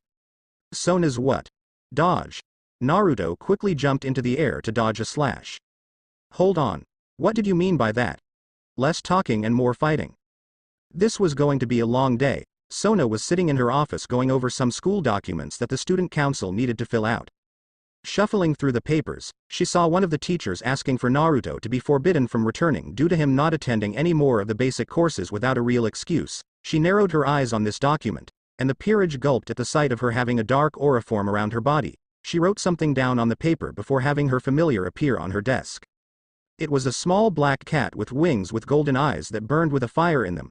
This was known as the Demon Hellcat, and it is considered a moderately rare familiar that one can get. Not only does it have tremendous fire abilities, but it also can shapeshift on its own while growing to learn other powerful skills such as illusions and granting elemental resistance to allies. A very versatile partner for someone that is considered one of the most strategic devils among the rookies. Take this to the school board and make sure to have this followed to the word. She then pulls out a treat from her desk, a small cat snack that it started drooling at the sight of. It took one paw and gave a salute and ate the meal before poofing away in a small torrent of fire with the document in paw. Sona nodded her head, happy her work for that matter was done, but then heard a cough. Looking up, she saw it was a blonde boy with the school uniform minus the jacket. He was similar to Naruto in that they both have blonde hair and dark eyes. But the problem is that he was not as unique as him. While Naruto's eyes were slits and he just had a natural magnetism, he was more of the person that was a pretty boy. This seemed to win over some of the girls in the peerage plus his helpful personality, but she and Tsubaki were not impressed with him. If they didn't have a crush on Naruto already, they might have entertained the idea of dating him or Kiba at least, but that was not the case. Tsubaki was interested in Kiba at a time, but when she confessed to him, He admitted that he was not interested in her and wanted to stay good friends with her and be more of a brother figure to her. She was upset but agreed to this and soon developed a good between them, and this led to him teasing her when they met in the hall about Naruto and her crush on him. Might not be noted, but she did put him into a wall a few times for those teasing remarks, and she had to fix them and use magic to erase the memory that there was a dent in the wall. Yes, Saji? I was wondering about something. It is about the new girl that took Rias' place, Rebecca. Yes, what about her? Who is she exactly? I mean, I can guess she is relative, but what exactly is the whole relationship with them? Sona sighed and put her pen down, seeing the rest of her peerage that didn't know staring at her as well. Rebecca Gremory, she is a rookie devil like myself and born of a high-class family as well. Her standards are the same as mine and Rias, only she is looked down on lower than Rias due to her not being the heiress to the clan. However, she has a legitimate claim for the title since she is the daughter of the oldest sibling of the head of the clan. While her mother did not have an interest in leading the rest of the clan, wants to see her succeed instead of Rias. Why though? She sighed. As you might have guessed, Rias' recent activities have not exactly been the shining example of someone that is an heiress. The clan has grown even more frustrated with her being super picky about her peerage pieces, thus having the fewest out of the rookies and also being considered by any one of the weakest of this generation. While her power and the power of her queen could easily swamp out most peerages. The problem is that she has focused too much on quality over quantity, whereas Rebecca is the opposite. Even being born without the power of destruction, she has shown incredible feats unheard of someone that is in her position. Many say her mastery over magic is top tier, and she even has mastered multiple rare elements at this time along with forming a powerful peerage. I've only seen one or two of them, but I've never seen the whole thing. How strong is she compared to us? Tsubaki was curious about the girl's peerage. I bet we could take them. Sona shook her head. No, we can't, Saji. More because I know for a fact they only need their rook to beat us. She is a monster in her own right with a powerful sacred gear that makes her even more dangerous. Compared to the rest of the rookies, she is second in the strongest list of them. Cyraorg is considered the strongest purely because Rebecca does not act out in public or make her presence known. She is the one that flies under the radar the most. I see. Saji sweated at the thought of a rook so strong that it could take down a peerage by itself, while he knew no one in their peerage could do that in the slightest. That is not the only thing to be worried about. Due to Rebecca, Rias feels her position is threatened by her and the clan is pushing for her to step down for Rebecca. This ultimately, I fear, is going to lead to the clan having a fight between the two of them to find out who is the rightful heiress and the one that is going to lead the clan into the next generation. But does that mean Rias' father will be outed? Sona shook her head. No, he will still be the clan head, but he will pass the duties on to Rebecca when the time comes. Sona sighed and looked out the window. But I fear the day it happens, for this will change everything for everyone in the underworld. Hidden Plains realm, there was a clashing of swords ringing throughout the landscape. People would see two blurs moving at incredibly high speed and just barely able to make out two swords smashing into each other. One that was larger than the other and just being blocked by the narrowest margins, they broke away again, and another strike would follow with a big forward thrust before being redirected into the sky. Then a bolt of lightning came from the smaller blade and aimed at the one with the bigger sword, but they managed to move out of range of the attack and disappear into the distance. The two blurs stopped at the top of opposing mountains, showing Naruto standing on the peaks breathing heavily. Veronica is on the other one and is just standing there nonchalant with some sweat coming down her forehead. She aimed her blade at him and was gone in another blur. Naruto managed to block this strike but was sent flying through another rock pillar. He crashed through and then hit the ground behind him and left a small crater. Is that all you got? Naruto coughed before standing up again on wobbly legs. No, I can keep going. Veronica stared at him while floating there with her wings. She smiled slightly before sending her sword away. I can respect that, but unfortunately our time here is up. Has it really been a day? Yes, a week has passed in this world, meaning a day has passed in the real world. Okay, so I can go then? He sent his sword away, and she nodded her head. Yes, but you have to return in a few days for another session. I can see you clearly have pushed yourself beyond normal limits, and I think you can have tomorrow to train in the real world. Consider this a break from our busy schedule. The only reason I am doing this is that you have worked so diligently with everything. Your swordsmanship has improved tremendously that you can see my moves. Yeah, first time we did this I ended up cut up pretty badly. She nodded her head. Yes, but your reaction time has improved, and I can honestly say that you were ready for most skilled swordmasters at this time, but don't think. I know there are hundreds of weapons and styles out there that can easily harm me even if the sword user is weaker than me. You've told me that every day we've been in this world. Naruto sighed and sat down on the ground, but I will admit the first thing that I had to deal with was this insane amount of gravity. If not for that, I think my training might not have been as fruitful as before. Well, if Jack's report is accurate, then you are a natural even with it being a while since you held a weapon and seriously trained martial arts. You'll be able to move better than you today soon. Okay, anything else? She nods her head. Yes, your magic, you seem to bring out an unknown form of lightning that is black. I don't know about it much myself, but it is something to be careful in using, all right. Don't want to hurt someone when you don't mean to, okay? Sure, can't do much with it yet, but at least I can draw it out when I need to, she smiled.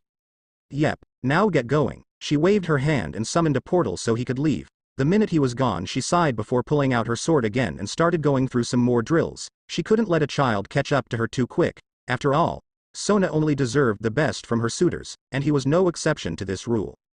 Back in the human world, Naruto felt the difference in the gravity immediately. First, he felt it when he stepped into the student council room and seemed to be able to move faster with a smaller amount of resistance than he had before. More so, he managed to get past the normal boundaries that were set in front of him, and Sona even mentioned when seeing him she could sense the difference in his power from before.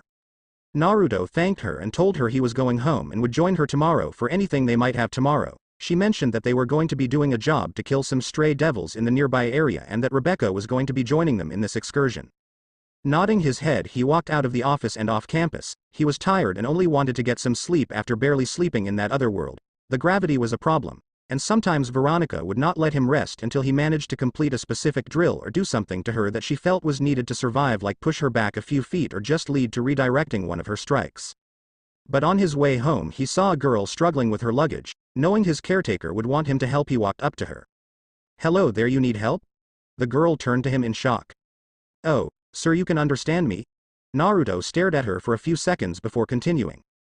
"Yes, I was trained as a child to be bilingual." "Amazing." She had stars shining in her eyes, and he laughed. She then put her fingers together. Could you help me? I am currently lost." Naruto smiled. She was so innocent. But the veil might be the reason why she was a nun, from what he gathered. From what he was told by Veronica and Sona, the church were their enemies and someone that they should not associate with. But he told both of them he would judge the person and not the group. No matter what has happened in the past. Sona was conflicted while Veronica smiled, saying, "You'll be a good king." He didn't know what she meant by king exactly, but he was happy she agreed with his perspective. "Sure. Where are you going?" "I am supposed to volunteer at the nearby church, but I can't seem to find my way there, and anyone that I asked brushed me off or had this weird look on their face and drooling." Naruto's eyes twitched, and he smiled. "Don't worry about them. I'll show you." He led her away from the station, and soon they proceeded to the church, but on the way there she saw a boy had scraped his knee and healed him. He saw it was a green glow, showing she had some kind of magical power or a sacred gear if he had to guess. She smiled at the child, but the mother quickly took her kid away while telling him not to talk to such people. Naruto frowned at the comment. Without warning, he sent a small pulse of lightning magic from his hand into the woman's back, and this caused her to moan out loud before blushing. Naruto smiled. He might not have the exact science down yet, but he could produce his magic to work as stimulation too. So yeah, she climaxed in public and now has to walk home knowing this. What a bitch. You should say that most people act that way when I use my gift. Naruto frowned and pat her head. She looked up at him and smiled. Anyone that acts like that just don't understand how awesome you are. I am sorry I never got your name. She smiled, feeling happy that someone felt so positive about her. I am Asia. Asia Argento. I see. Well then, don't worry about it. I know that your gift is something amazing, and so do many others that will you meet in the future. I promise you, ever need anyone to stand by you, come and find me and I will. She hugged him, shocking the poor boy and feeling some of his injured ribs cracking from the pain, but he just ignored it, feeling the tears running down his shirt. Thank you. I've never felt such joy before. May God bless you. Naruto smiled while wondering why he did not have a headache from hearing his name. Might be something to look into soon. It's okay, Asia, now let's get to this church you need to get to. They continued their walk through the city until they arrived at the church where he sensed a dark presence from. She thanked him and offered some tea, but he declined to say he had to head home, otherwise he would miss tomorrow. She thanked him again and told him to stop by when he could, and he agreed, feeling he might have to look into this soon. Sona had narrowed eyes at Naruto, and he looked at her defiantly. You can't see the nun again. Tough Sona-chan. I am the one person in town that see her and help her when she needs it. But the church, Naruto raised his hand, stopping her. Look, the issues of the past are just that. The past. There is no point in holding on to old grudges that have long passed. I mean, I am not saying trust them completely, but we should be basing this off the character of the person rather than the group they are a part of. Sona narrowed her eyes. Even if they try to kill you.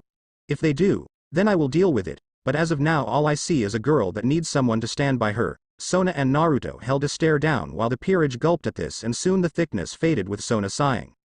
Fine, but please be careful, with the return of Sparta, this is going to draw many people to try and take you out. I know, but I will stand against all the odds no matter what it takes. Before the group could continue about the job that was on task today, a small imp-like creature appeared holding a big box on his back while carrying a little note card in his hand. I am looking for a Naruto Sparta, that be me. He walked up to the little imp, and he handed him a slip. Here, sign this for me. Naruto did, and soon the chest was laid out on his desk. Ajuka sends his regards and welcomes you, Devil King. The imp disappeared with the slip, and Naruto opened the box and found a set of glowing chess pieces. The king piece was not there, confusing him a bit. Because you were a Sparta and were revived with a piece that I had, you are already a king in this case. Naruto nodded his head at Sona and saw they were all glowing with tremendous power. Then it hit him. They are all mutation pieces. Yes, you know what that is. He nodded his head. Yeah, some of the stuff you made me read mentioned that they are scarce to get, and to have a whole set is almost unheard of. Indeed, so you are one lucky devil in this case. Naruto nodded his head before closing the box up again and using a pocket dimension to hide the pieces. They heard a knock at the door, and entering the room was Rebecca with two people behind her. One was a boyish-looking girl wearing a kimono with a jacket over it and an eye patch. She had bluish-white hair and carried herself with a more stoic look. At her side was a girl with faded pink hair and a large chest, introverted red and black eyes that were opposites of each other. She was very pale and seemed to have one jagged line going down her left eye. Both women were stoic and seemed to barely register anyone in the room. Rebecca, Sona, are you ready for the excursion? She nodded her head and saw Naruto before bowing to him. Greetings, Lord Sparta, it is an honor to meet you. More so since I know that you are allied with my friend Sona in the issues, with Rias being the most prominent. Please know the rest of the clan is not like her, and we wish you do not have a negative opinion of the rest of us. I know, and please just Naruto, I am not sure I fit the position of that of a lord. Very well, Naruto-kun. She smiled at him, and Naruto blushed slightly, but then he felt his side being pinched by an annoyed Tsubaki, wondering what her deal was. The group soon teleported out of the SCR and in front of an old building that seemed to have seen better days. Entering the building, Naruto and the group immediately sensed the presence of three devils that were lurking in the shadows. Something smells delicious, can't wait to peel the skin from your bones. Out of the shadows came a woman with the bottom of some kind of dark, sinister creature but the top of a beautiful woman. Her bare breasts were on display, leading to Saji blushing at the sight of them until smacked on the back of his head to focus. His king was explaining everything to him along with what it means to be part of a peerage at this point. Naruto sighed, figuring this was the worst time to go over the system with a new member. Hell, she forced him to stay after school to learn about this 2 days ago. Also, he feels two more powerful presences in the room and saw that it was two devil-horned looking man with red eyes. Seems she has backup. Rebecca turned to her rook Hokuto. Be a dear and deal with that one on the right. I feel this would be a waste of our time either way, but I feel you are best suited for the job. Of course, my king. Without hesitation, the man with horns and a white shirt was sent flying into a wall with a vicious hook. From there, she disjointed her left shoulder and out of it came a sword made purely of bone. She then swung the blade around before charging the devil again, who was struggling and summoning some magic of his own to counter her, but her speed was higher than most rooks and in time was cutting him to pieces while piercing different parts of his body. What is that? Naruto looked at Rebecca, who smiled.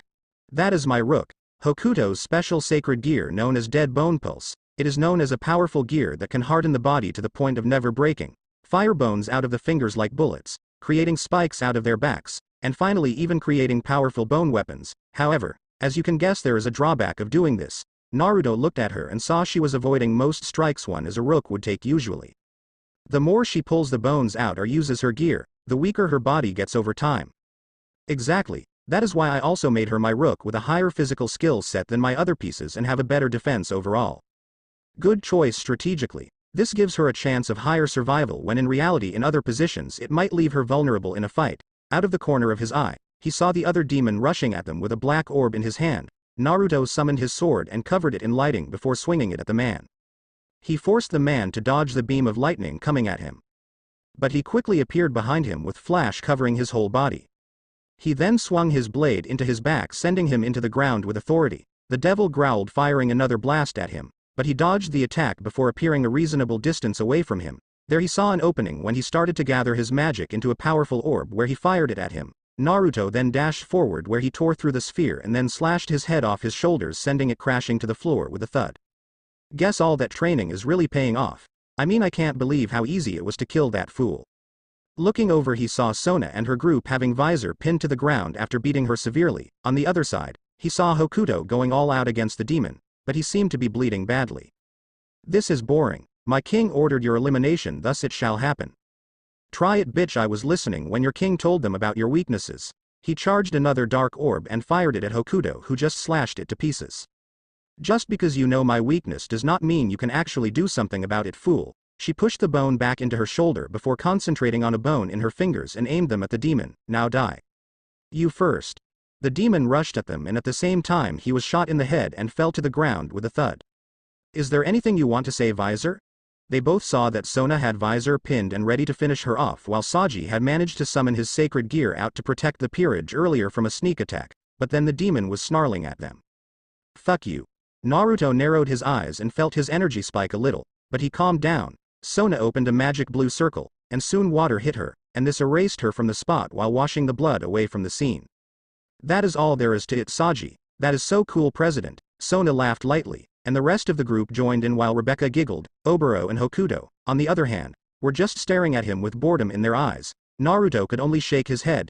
This was really an odd group of people, but he could see things were just going to get more interesting with them around. Kuo, after the job, Naruto decided to fly home. He felt the need to stretch his wings before having to worry about another brutal training session with Veronica tomorrow, and hopefully when he is out on the town soon he can find Asia again. He felt guilty for not telling her who he was and wanted to be honest with her and maybe having her join his peerage as one of his family, more since she was such a little sister to him, and he wanted to protect her from the perverts of the world and basically make sure she always received love from him. He heard a crash. Looking down, he was shocked to see Asia was lying on the ground surrounded by broken window shards. Not just that, her outfit was missing the top, leaving her breasts bare for all to see and her panties seeable. Naruto growled at the sight and saw a blonde-haired man with a gun and crazy look in his eyes approaching her. Naruto finally snapped when he licked her face and head to the ground. There he stood across from the man with his sword now at his side. Oh, another shitty devil, huh? Huh, funny coming from a shitty priest. He smiled while pulling out a light sword. You want talk so high and mighty to me when I cut you to pieces. Time to tear you to shreds. He first fired 3 rounds of his holy gun, but Naruto just used his lighting to move faster than the bullets. This caused him to dodge the strikes and thus allowing him to remain unharmed. He saw Asia watching them fight and crying tears. She was showing the eyes of someone that was confused, betrayed, and humiliated. Naruto was going to get this asshole for doing this to such an innocent girl. Huh, so my bullets won't reach you. Then how about this? He swung his sword down at Naruto. He moved out of the strike and just saw how slow he was. Naruto sighed. This guy was a joke compared to Veronica, who could have cut this guy in half while he was talking. So to settle this matter, he gathered lighting from the sky and shouted. Lightning. The bolt hit the crazy blonde priest and forced him to the ground, feeling fried to a crisp. Naruto frowned. This guy was weak, but he could see how a new devil might get killed for underestimating a nutcase like this guy. But he had another thing to worry about. Listen, Asia. I know you have a bunch of questions, but let's get you somewhere safe first, okay? She didn't answer, just nodding her head. So Naruto picked her up in a bridal carry and flew into the sky, leaving the priest screaming for him to come back and face him and die for being a heathen. After arriving at his home, Asia passed out on his couch, and he quickly left her extra clothing to cover herself in. When she awoke, going to his cell, he called Sona and filled her in on what was going on. So you were saying that this crazy priest was killing people in the city and might be connected to the fallen angels? Yeah, look, I know it is your position and your territory, but I am not going to sit back and let these monsters do something to her when I can stop it. I am not asking you to, Naruto, but please understand the consequences of your actions and what you want to do. Naruto shook his head. I know it is dangerous and she could hate me for this, but I refuse to leave her in that situation, even if I have to fight another faction to save her. You can bet I will. Sona looked at him through the hologram and sighed. Fine. Just don't get carried away if it comes to it, please. The last thing our world needs right now is another great war to break out. Will do. He saw Asia was walking into the room and hung up to try and slowly make sense of the situation that is going on at this point. Naruto made some tea for her so to calm her nerves, and at the same time started making a place for her at his table while facing her after she took a deep drink. So, I guess you have questions for me? Are you really a devil? Naruto nods his head. Yeah, I wanted to tell you the next time we met, but today kinda complicated things. I see, and does that mean you finding me was just some form of the plan? No, that was an honest accident. I never expected to run into you like that, she sighed. I understand, but I am so confused why you are helping me. Because I want to, she looked at him shocked. He smiled. I don't want to hold grudges from the past. I want to move into the future and try to form bonds based on the person instead of the faction. You truly an honorable person, Naruto-san, he smiled. Yeah, I get that, but some call me an idiot, but you're not. Thanks, that makes me feel better. But can I ask you a question now? She nods her head. What were you doing with that guy, and why did he throw you out the window? He was freed.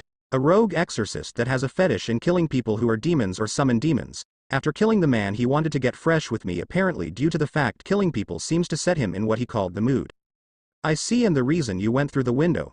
He wanted me. I didn't want to, so he tossed me through after ripping off part of my top. Naruto nodded his head and walked up to her, rubbed her head. Well, just so you know, no matter what I won't ever let him touch you again. I see you like someone I knew long ago, but in spite of that, I wanted to ask you something significant. He summoned his peerage set and brought out his pawn piece, shocking her. I want you to join my family, not as my peerage or servant but as my sister. I want to protect you as my family, and this is the best way for me to do this. Please let me do this for you. Asia looked at the piece, then to Naruto, and back to the piece before closing her eyes. She then opened her mouth. Asia was looking at the boy in front of her and back to the pawn piece he was offering to her. She honestly was not sure. If she joined his peerage, that means she would turn her back on everything she once stood for. She would work for the devil race and become a servant to someone that opposed God. But on the other hand, she knew that he was only trying to protect her from the fallen angels, and given what they did to her, she was more than willing to turn away from them. Plus, Naruto was honest with her since the beginning and started wondering maybe, just maybe, it would be okay to become friends with him. There was something about him that was mesmerizing, and to her he was someone that was not going to judge her regardless of her decision. My answer is yes. Naruto smiled. Alright then, lay down. I'll do the ceremony really quick. He motioned her to the couch, and with his pawn he quickly runs through the chant, and soon his pawn piece floats into her chest. From there she wakes up and has her wings out of her back. Whoa. This feels amazing. Yeah, it is a bit of a rush. My pieces are mutation pieces, so they have a bit of an extra kick to them. Naruto smiled and hugged her. Welcome to my family, Asia. You can call me Ni-san, she smiled. Okay, Ni-san. She let go of him and they both sat down on the couch talking about what was going to happen in the next few days. Naruto invited her to enroll in their school, that way he and his friends could help her out and keep an eye on her in case something happened to her. From there, he already placed in a call for a school uniform to be sent to his home when Sona had the chance. Naruto wished her a good night, and soon both were off to bed to get ready for the busy day that was ahead of them. Next day, Naruto got a letter on his table, and it was from Veronica, and he read the note. Naruto, something has come up and Serafal needs me to take care of it. Since I will be gone, I need you to complete this training exercise today and make sure someone is watching. I want to know someone can vouch for the fact you are actually taking my training sessions seriously regardless of what you say.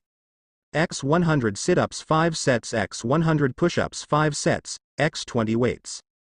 X 200 sword kata reps, flying drill and running drills. Magical studies, be able to draw out more of the lighting and quicker as well. Meditate and enhance your control of your magic. Naruto read through the list and sighed. Knowing this is going to be one of those busy days, and given he had the time off, he could hang out anywhere. But he figured the best place to do this and get to know the current Gremory on campus was at the Orc building. Hell, he might run into Kiba if he is there and have a chance to spar with him, since he texted him a few days ago about him moving peerages. More so, he wanted to know more about why this Rebecca seemed to be respected and what exactly is the hatred stemming from Rias to him and her. After waking up Asia and making sure she had a lunch for the day, he walked her to the school in her new school uniform that was delivered via familiar. Naruto smiled, seeing the excitement in her eyes and the joy of being at a school for the first time in her life. More so, he felt as if he was really a brother to her, wanted her to have an amazing first day while she was there, but he knew that there were perverts that were going to try something due to her being his sister, and if not, then the women are going to try and use her against him. If that was the case, then the gloves were off and he would definitely pound them into the ground. On the way to the school, he had run into Jack, who was following the two of them from the distance while mentioning she was here on Sona's orders, making sure that no one is trying to get to the nun even if she was reincarnated into his peerage. Naruto sighed, figuring that she would do something like that, and find it more annoying that no one seemed to trust him with his decisions. Entering the school was something else, especially with most of the students blaming him for the disappearance of their idols. Well, most were convinced it was his fault, so they just settled on glaring at him while staring mysteriously at the blonde girl with him. Some gushed over the cuteness of Jack, who just ignored them and focused on her mission, which was Asia. She was looking around the grounds nervously and wondering if she was going to fit into the whole school system. Upon entering the student council room, Naruto informed Sona about Veronica not being there, so he was going to meet with Rebecca's peerage to find someone to spar with, and she agreed. But first he made sure Asia had everything and quickly walked her to her classroom along with Jack, but not before giving her some sweets he had in his bag. She hesitated in taking the sweets but settled on taking them in the end. Naruto made it to the Orc building, and in doing this he sensed Rebecca was inside of the building, so upon entering the main room he saw her sitting behind a desk doing paperwork. "Hello Naruto-kun," she smiled, making him blush slightly. "Hell Rebecca," she frowned, "is there something wrong? I would like you added Chan to my name." Naruto rubbed the back of his head and laughed nervously. Alright, if that is what you really want I will." Naruto then saw a blonde-haired teen standing in the corner with a smile on his face, and he smiled. "Kiba. Good to see you, man." "Likewise Naruto, after what I heard happened to you I was really concerned." Naruto smiled. "Yeah, Rias sure did a number on me with that fall and helping in the process, but it worked out in the end."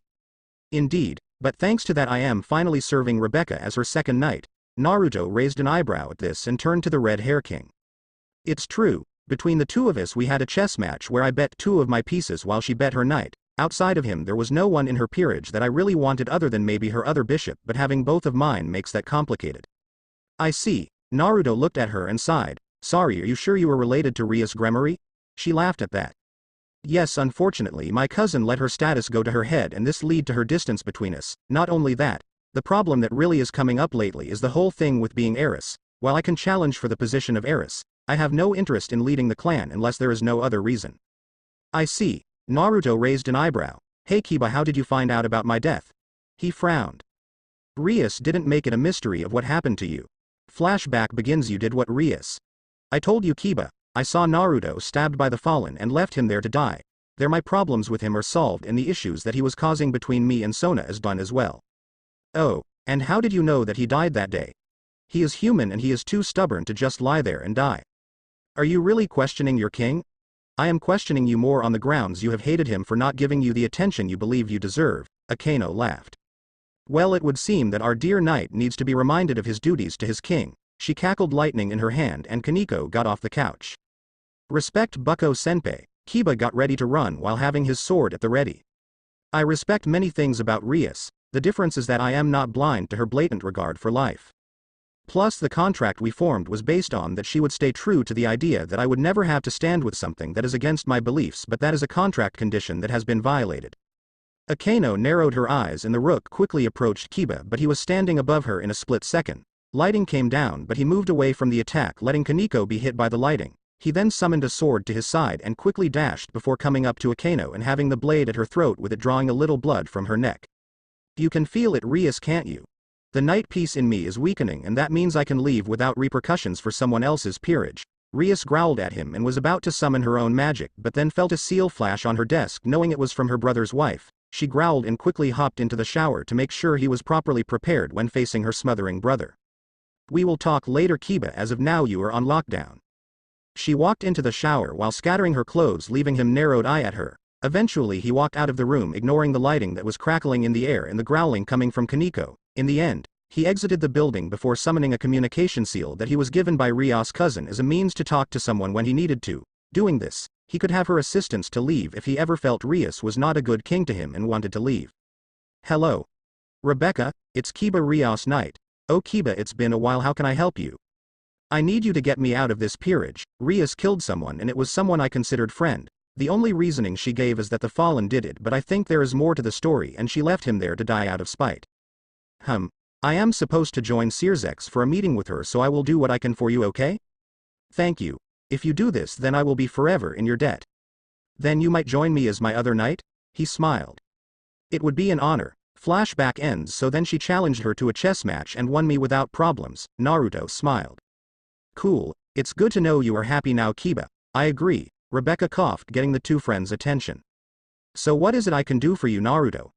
"Well, I was hoping to borrow Kiba for a little while and spar with swords. I was ordered by Veronica to train with the sword and at the same time to find a new style I have yet to fight on my own, while at this same time to practice magic and learn to harness it better without having such a long draw-out time." "I see. Kiba is free for the next 4 hours since I got him excused today from classes, so this works for me. While at the same time, Come back after school hours and I will help you with magic training. After all, I would hate to see a future leader of the underworld not having more magical control than he has now. Thanks for saying I suck at magic nicely. Oh, far from it, but you just about average at this point. But you're right, the casting time is taking too long, so I have to draw out more of your potential at this point. Figures. That is something I am wanting to work on, she smiled and said. Sure. But go ahead with Kiba, I'll talk to you later. Naruto left the room with Kiba, both looking to find an open spot in the forest for them to spar with each other. But after they left, a red summon circle appeared on the floor, and out of the circle came a blue hair woman. She had blue eyes and white eyebrows along with a rapier at her side. Her outfit choice was a white general's outfit with long boots reaching up to her knees. Death, it is good to see you. How have you been, my queen? She frowned. Good for the most part, other than the unpleasant run-in with Rias. I figured, but she found a note handed to her, and opening the note and reading it left her stunned. Is this for real? I am afraid so, but why this happened is a mystery to me. She is up to something, but what? No idea, my king, but I know one thing for sure is that no matter what happens you will come out of this mess on top of everything. Rebecca smiled and went through her other paperwork while examining the results of past contracts that she had set up for her peerage members, leaving the note on the desk for someone to read. As of today, Rebecca Gremory is now the heiress of the Gremory clan and shall henceforth be known as the heiress unless challenged for her title or if she is willing to forfeit to take a husband's name. Time skip. Naruto sighed. Today was a stressful one for sure. More since Kiba showed amazing talent as a knight and someone that had amazing control of his weapons. His sacred gear made things difficult compared to Veronica, who only had one weapon to be used against him. He had different sword styles and weapons that he could use to him in this situation. For the most part, he had to also learn magic from Rebecca and Death, who was introduced to when he came back with Kiba. Death used her ice magic to make him think on his feet and react on instinct while also fighting her at close range. Honestly, she was the most well-rounded person he had seen as of late due to her having a hand on her magic and even mastery of close combat and the use of that rapier she has. Naruto soon found himself creating some new moves with her assistance, with his black lighting one being a lighting-infused cut that can slice through almost anything that hits, and if only glancing someone then the cut transfers the lighting into their body leaving them immobile. On a counter note, he learned to create a giant ball of lightning at the end of his blade and throw it at his opponent, leaving it wandering the battlefield targeting his enemy. Finally, the best attack that he came up with at this point was after firing lightning into the sky, he managed to form a cloud over their spot and have it rain down lightning strikes at random and directly at her position. Death said his mastery of this move might be the thing that is going to throw opponents off the most if they don't figure out what he is going for until it is too late. For Naruto, he felt today was productive, especially when Rebecca sat down with him and started helping him draw out his raw demonic energy, which was bright red similar to that of the pod but different without the black tint in it. But she explained that they saw a green aura from his body and that if this was not his demonic energy there is not telling what it is, so they want him to be careful if he draws that power out because they feel it might be more dangerous than his demonic energy. It was condensed and weighed heavier than his demonic energy, which was already massive in its own right. Naruto shook his head from his training and walked through his door and saw Jack and Asia sitting there waiting for him while they were cooking some food for them to eat. Walking to them, he rubbed Jack's head and this leads to her smiling at the attention before he hugged Asia. Welcome home, Naruto ni. Welcome home, Naruto. Naruto smiled at the two girls. Good to be home. Training was harsh but productive today. So Asia, what are we having today? Something easy I found. Pepper steak stir fry. Jack answered for Asia as she stirred the food while Asia went to the cupboard to grab some plates. Sounds good, Naruto said as he turned to look at Asia. How was your first day of school, Asia? It was great. I made a lot of friends and Jack was there to help me out whenever I was going to eat some lunch, and the student council was really nice too. That is good for you, sister. Make sure you are careful because not everyone is honest with intentions, okay? I know, Naruto. Whoa. She was taking a step and tripped on her feet and dropped a plate on the ground. Jack threw the spatula and walked away from her as she spun around and quickly pulled out one of her knives, then threw it past Asia's face and planting into the wall behind her. Jack was reaching for another knife but Naruto shot up and grabbed her hand and holding it away from the weapon. Jack, what the hell? Jack looked at Naruto, her crazy eyes and the fear that was etched into her. Huh? Jack snapped out of it shortly after looking at him and saw she had sent a knife past Asia's face and started to cry. I am sorry, I didn't mean for that to happen. Jack shouted as she collapsed to her knees, heavy tears flooding her eye. Naruto sighed as checked on Asia, seeing no cut on her face. Maybe I should take my food into my room, Naruto ni. Naruto nodded his head and she left the room with her plate with the reminder to bring it down when she was done. Jack. Looking up, he saw the little girl crying her eyes out. What happened to you, little one? He pulled her into his loving grasp before she broke down crying even more than before into his jacket. He picked her up and cuddled with her on the couch until she cried herself out. From there she wipes the tears out of her eyes and then summoned her dagger to her side again from the wall. It just flew out of its place on the wall and back into her hand where she put the knives crossing each other on his lap. You ask me who I am, and the truth is that I am the true form of the Jack the Ripper. My sacred gear is a venomous salamander-type sacred gear called Purum Salamandra. It was the weapon of choice and fear as it was the one that the original Ripper used during his time of chaos. At this same time, he had a child that did not inherit the weapon but named him Jeremiah and told him to not become like him. Jack said as she snuggled into Naruto's chest. However, this failed when my mother gave birth to me. I was born with this same sacred gear and my father left, not wanting to be shamed with the thought of another Jack running around killing people.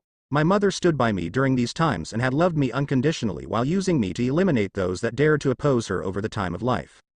What happened then? After my mother was made an important noble of the ancient court in England on the magical branch, she took me down by the river. In that time she whispered to me she had a great gift for me, and when I closed my eyes I heard a bang. Jack said as her voice cracked and she started crying again. Naruto rubbed her head and patted her back, patiently waiting for her to finish her story. From this, I saw my mother holding a pistol in her hand with a smile on her face and me falling into the water while having a bullet lodged into my body. Jack sputtered. Thanks to my survival instincts I was able to survive the bullet after being shot before, but not before passing out in the water. I awoke on the shores of a nearby riverbank, and from there, I was found by Sona and her family. Jack smiled weakly as she gripped Naruto tighter. They nursed me back to health and realized that I had a sacred gear, and after bonding with them I was made Sona's peerage piece. I see, and your mother never told you why she shot you. She shook her head, leaving Naruto to narrow his eyes at the thought of a woman doing this to her child. If she did not want the child, then she should have just given it to someone that wanted the child herself, but no, she wanted to use her for her talents and then discard her so no one can know what she did. So, this is why you freaked out. Jack nodded into his body. The plate breaking reminded me of the gunfire for how loud it was, and it caused me to flinch in reaction to it. I understand. Naruto pat her head and she immersed herself in the affection he was showing her, but then was asked, what would you think of maybe we go and get the answers you want? Huh? Jack looked up into his blue eyes, feeling comfort in them. I mean, I have some time still before Veronica returns, so we could go and find the woman and find the answers to why she did this to you. But what about Asia? Once we drop her off, Sona can watch her for us. My classwork? I am sure that if we ask Sona, she can have one of the other peerage members helping out with this. You? I am fine with this. If you are going to live here, that means your family, and that means we are going to help each other out when the time comes. Jack blushed and looked down for a second and looking at her daggers and feeling the blades pulse, as if pushing her toward this. Alright. Let's do it first thing in the morning after we drop off Asia. Naruto smiled and kissed her forehead, and she blushed even harder to the point her face was completely red. You bet. Naruto picked Jack up again and walked to the table and placed her in a chair before he served them both some of the stir-fry the girls were making earlier. After they finished eating, Jack, Naruto and a blushing Asia, with her hair up, bathed, walked into the bathroom, wearing nothing but towels around their private areas. Sit down, Naruto. Jack said as she pointed at the stool before the nozzle. I'll wash your hair and scrub your back. Sure. Naruto said as he sat down, drenched his body, and started scrubbing himself down as Jack stood behind him and added shampoo into his hair. Asia sat nearby and washed her own body as she watched Jack help Naruto. Don't worry, Asia. Jack said as she grabbed the nozzle and rinsed Naruto's hair. When I am done scrubbing Naruto's back, I'll scrub yours. Thank you. And in exchange, I'll scrub your back, Asia said happily, blushing a bit as she saw Jack drop her towel. Can you hand me the body wash, Naruto? Jack asked as she kept the water on him to keep his eyes shut. Naruto, feeling around for the bottle, handed it to her and took the nozzle from her. Jack poured some on her small breasts and she grabbed his shoulders, pushed her chest out and pressed them against his back and started to move. Naruto tensed and felt some blood move elsewhere when he felt two soft orbs with slight points on them mold themselves to his back and move around, creating suds. Jack, Naruto said as he started to look back but stopped. What are you doing? Scrubbing your back, Jack said, embarrassed. Shut up and let me finish. Naruto stayed silent and just enjoyed the sensation of Jack's breasts against his back. Asia looked away and finished her cleansing and waited for Jack to finish. Soon after, Jack separated herself from Naruto and moved to Asia as Naruto rinsed off his back and then moved to the tub. Thank you, Jack, Asia said as she felt a washcloth graze her skin. Asia, Jack said as she switched places with Asia, who started scrubbing her back. Yes. Is it possible for me to try and forge a relationship with Naruto? Jack whispered loud enough for only Asia to hear her. I wouldn't mind, but don't you already have a relationship with him? Asia asked, confused as she started to wash Jack's hair. Jack blushed and poked her index fingers together. I mean, be his girlfriend, Jack said as her face got even more flushed.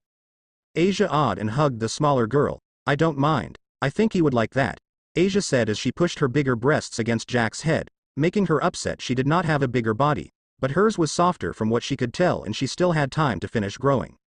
Next day after Naruto dropped Asia off and had Sona know he was out of town and learned Rebecca was also gone, he was off. He took Jack with the promise to help her come through this darkness covering her life and promised he would make sure she was safe. Sona allowed it but wanted something from him to cash in on down the line. Tsubaki said she would also want something since this is her Kahai, but Sona argued against, but he agreed to it just to keep the two of them from fighting and to get to England faster.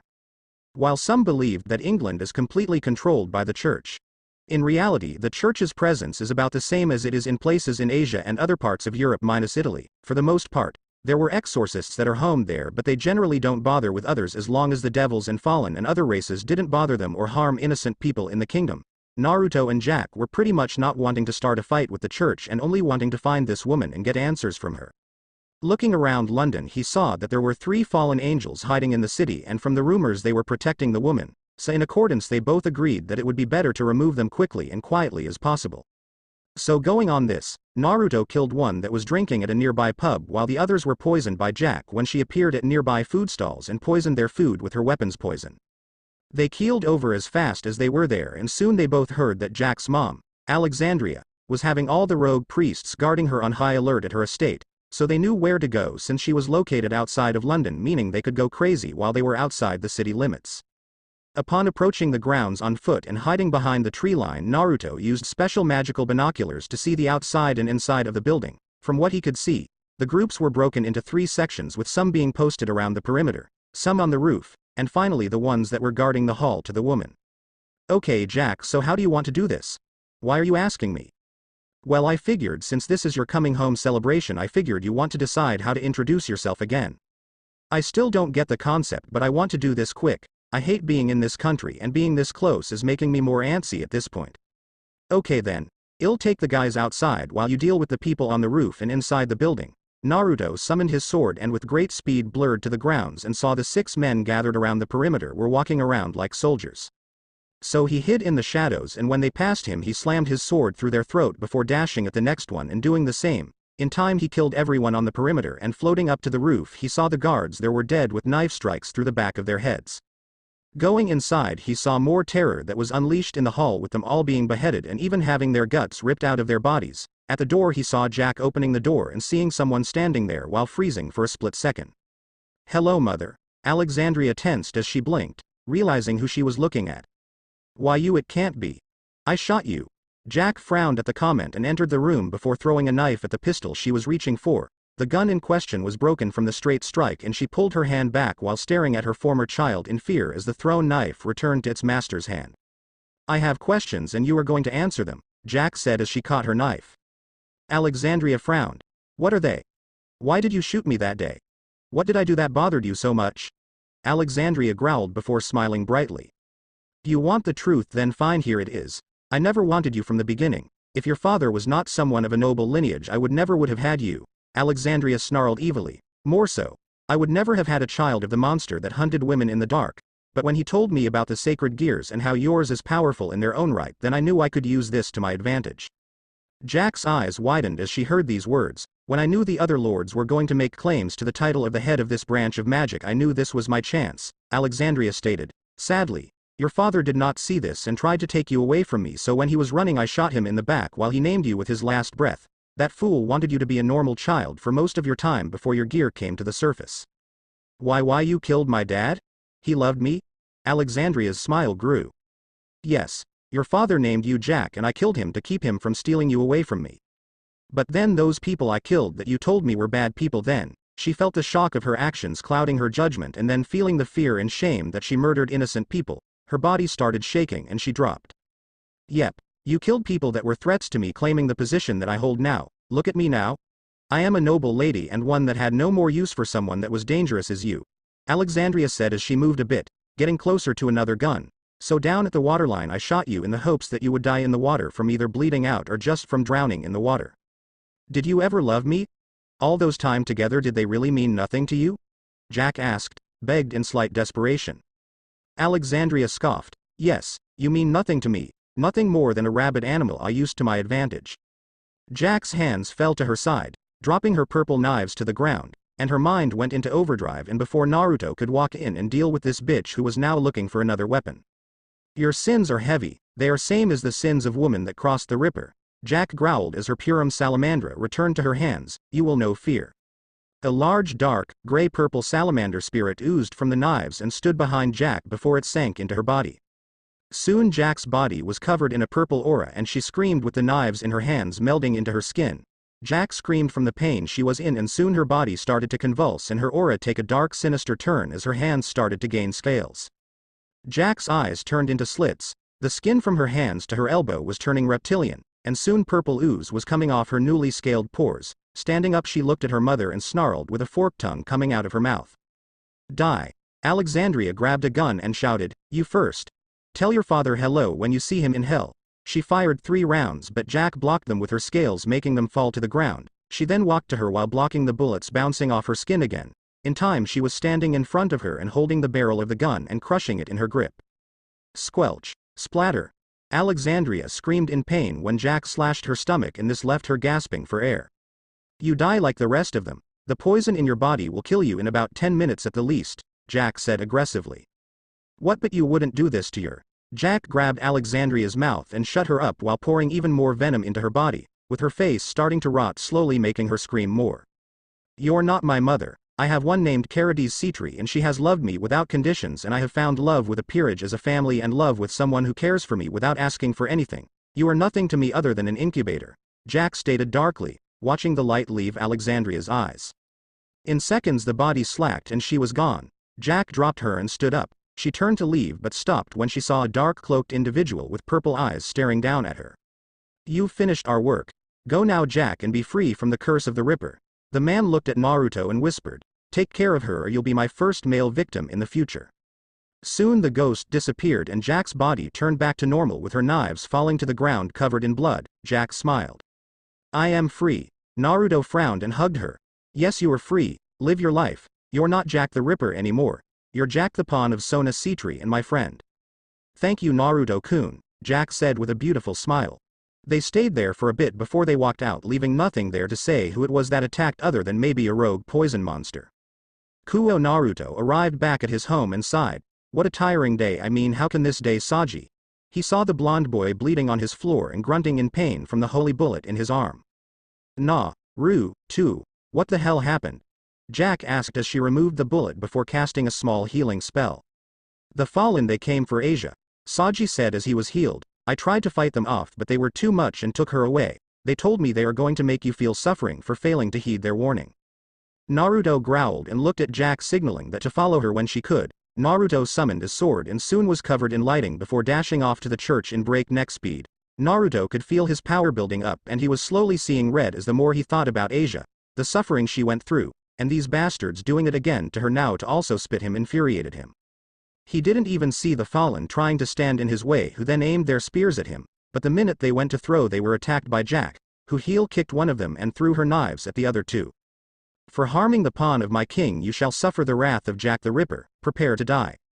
Naruto on the other hand made it to the entrance while cutting the rogue priests down for getting in his ways and kicked the door open. Soon the air left his body.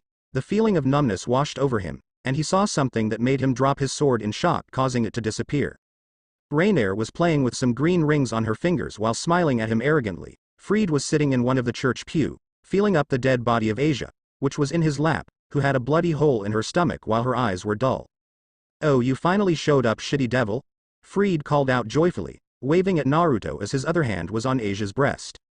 Naruto started to shake as his pupils dilated and he started to breathe irregularly. Oh ho ho ho. Is this too much for you? Is it shocking that we killed such a weak devil? Rainier's eyes turned red and fangs came out. See now, fool, what happens to those that dare to defy me. Soon you shall be joining her in death. After all, it's your fault for not protecting her like you promised. For not being there for her when she needed you the most. She turned to Freed. Do it. He smiled and quickly ripped off her skirt and then went to tear off her panties. Naruto's mind snapped in an instant. Don't you dare. You're right, it is my fault for not being there and for not being the strong brother I promised. For not protecting her more. His aura started to turn dark red and soon his eyes matched with them, turning completely red with no pupil in his eyes but the rage being palpable. But I know it is your fault again, and that is something I will not stand for you to defile her more than you already have. You want me angry? Well, get ready, you have me enraged. Soon Naruto roared and his entire body was covered in a dark red aura that was radiating at a high level and forcing the church pews to disappear into dust or be crusted into splinters. The windows shattered and the building was breaking underneath the power he was releasing. Impossible, he was only reincarnated recently. How is it possible that he has this kind of power? Rainier asked, panicked. I don't know, but I know I am out of here later, bitch, this is your problem. Freed stated as he threw Asia away from him and leapt out of the building and soon was out of sight while Rainier was thinking. What horrors have I unleashed? What? Neither knew that someone was watching from the distance with green eyes glaring down, and in her hand was a blue soul. So it begins. The Sparta blood finally emerges and is now taking full affect. I pray he doesn't lose complete control of himself. Elsewhere, off in the distant lands, a group of people in a tavern fell silent as they all felt Naruto's power. You guys feel that? The short blonde man walked out from behind the bar with a serious look on his face. At the same time, he had the marking of Sparta on the back of his coat. Yeah, it definitely has to be her son. About fucking time. But this means he is fully awakened now, which is more trouble for us down the line if he goes out of his mind like he is now. A white hair man with red eyes and wearing a red jacket along with a scar on his neck cracked while having the same serious posture as his friend. That means his demon blood is running wild. We need to stop it. A white hair girl with a green eye was trying her best to show the need to move fast. Yeah, but at the same time we want reach him in time before something bad happens. A girl with brown hair in pigtails was looking on with a frown. Doesn't matter because I sense someone else is there, the blonde male said, putting his hand on his chin, a frown on his face, but it can't be her, she disappeared years ago. Are you saying it is her? The white-haired girl asked. Yeah, and if she is there that means there is more going on from our king's wishes than we thought, the blonde man said as he then held one arm out, pointing to the area where they felt Naruto. Everyone, we are heading back to the capital. It's time the son of our king meets us when the time comes, and we are there when he needs us. After all, we are his family and we shall stand with him through it all. Right, Captain. The blonde smiled outside but was still wondering what she was doing in the same city as their king's son. Did she know that he was there all along? If so, then she had a lot of explaining to do when they confronted her. Rainier could not believe it. The boy's power was spiking out of control. His power was easily that of Satan level and growing as time was passing on. The scariest thing about his power is that he showed a demonic form that was slowly creeping over his body along with his red eyes. Horns were growing out of his head, and he slowly was building up a darker aura that just screamed death incarnate. But on top of that, she could see flickers of green energy that seemed to burst out in tiny sparks, but his demonic power covered them up quickly. Even with the twilight healing, she knew she couldn't match this monster and feared the worst, so she promptly formed a spear and threw it at him. But the spear disappeared the minute it was inches from his face and thus leaving him undamaged. Naruto kept his gazed form on the fallen angel and without warning disappeared from sight and quickly impaled her fist through her stomach. She coughed from the suddenness of the attack, but then he quickly beheaded her. Taking the rings off the woman, he started having tears running down his face. And he released roar that started destroying the church in its entirety. The walls were blown away, the roof flew into the sky. And the pews were turning into ash from his aura, but he saw that the body of Asia was covered in some kind of pink barrier preventing harm from coming to it. But before he could think more on the barrier, he felt someone behind him. Turning his head, he saw someone wearing a black hood that covered body and hid their body from being recognizable. The only thing he could see is they were holding onto some kind of blue orb in their right hand, and they stared him down with their own red eyes. That is enough, Naruto-kun, the fight is over. You destroyed the people that were responsible for this. No. The pain isn't going away, it can only fade if I destroy everything that dared to harm her. I will first start hunting down that priest and slowly torturing him. Doing that wouldn't be what Asia would want. He growled at her and aimed his free hand at her, and she blocked the blast of pure energy aimed at her. Soon she dashed at him and threw a hook at his face, but he dodged the attack. He then aimed another blast of pure demonic energy at her, but he felt it cut off after seeing her place her hand on his head. Magical cancellation. You won't be able to use magic at all in this case. Within seconds she slammed her hand into his gut, knocking him off his feet and forcing him to power down and collapse from the suddenness of the strike. The person sighed. Naruto-kun, you've grown, and I knew you would become a legend. I only hope that you can keep moving forward when more of your power comes out. Especially, his power. She shivered at the thought of Naruto's father, a monster that was considered evil incarnate. How Kushina ever convinced that man to have a child with her or even show love to her is something that they would never understand at this point. But seeing the boy was out cold, they smiled. They had only been a devil for about a week. And yet he was showing fantastic progress, but given who his mother was, that is not a surprise. But they could feel other devils closing in on their position, so acting quickly they took the blue orb in their hand and put into the dead nun, in which she saw her starting to breathe again. She then took the sacred gear stolen from her. She returned it to the poor girl, was erasing their scent from the scene and disappearing. Coming on the site, Sona saw the destruction that was done on the area and was shocked to see an unconscious Naruto and Asia in the middle of the rubble. Alongside them was a corpse of one of the fallen angels she heard about in the news reports she received from Sirzex. Rebecca was right behind her and admired the destruction that Naruto performed on the area and wondered what would happen when he fully mastered this incredible power of his. Tsubaki, take care of the corpse and find anyone else that might still be alive from this mess. Yes, Taicho, the rest of you help her or get Asia back to her house and room and make sure she is healed up. The rest of them nodded their heads while Rebecca raised the question. What about Naruto? Sona sighed and picked him up over her shoulder. I am going to take him home and make sure he is healed up. I am sure the stress of releasing all that demonic power at once is going to put his body in a lot of pain, and he is going to need someone to heal him during the night. She blushed. If that means I have to use the skin method, then so be it, but he better appreciate what I am putting myself through for him. She then teleported while Rebecca giggled at the flushed Cetri heiress. It would seem that there is competition for his attention, no lil one. She turned to Jack, who was pouting. Naruto-kun is mine. You sure? What if your king ordered you to stay away from him? She pouted harder, making her cheeks turn bright red. I would beat her and then go be with Naruto-kun. Rebecca laughed at this. You must have fallen for him hard, no? She turned to the Gremory girl, and Jack countered. Yeah, well, I can sense your lust for him and his power. It is coming off you in waves. Rebecca let a small blush appear on her face while laughing lightly. Maybe I do lust for him, but honestly, unlike my cousin, I do not act on that lust. I rather get to know the real him before deciding if he is worth the time pursuing. Otherwise I would have settled for Cyroorg, who was offered to marry me a couple of years ago. She then started walking away with her queen in tow. But he is a Sparta heir, meaning more wives are expected of such a legendary clan, and I look forward to maybe seeing if I can be one of those women in the future. Jack just glared at the busty red hair girl looking at her bouncing bosom, and the bouncing breasts her queen, and back at her while thinking. Stupid big-breasted bitches. Naruto-kun doesn't want those, he wants people he can trust, and I to think I am better without large breasts. She got to work on disposing of the fallen angel body while discreetly enjoying the fact that the busty bitch was now a corpse she could use for stress relief when she wanted to cut something to pieces. Yeah, she had some personal issues to work on. Next day Naruto sat up suddenly and realized he was back in his room. How did I get back here? I brought you here and healed you. Turning his head over, he saw Sona without her glasses looking at him with an endearing look that made him have a full atomic blush.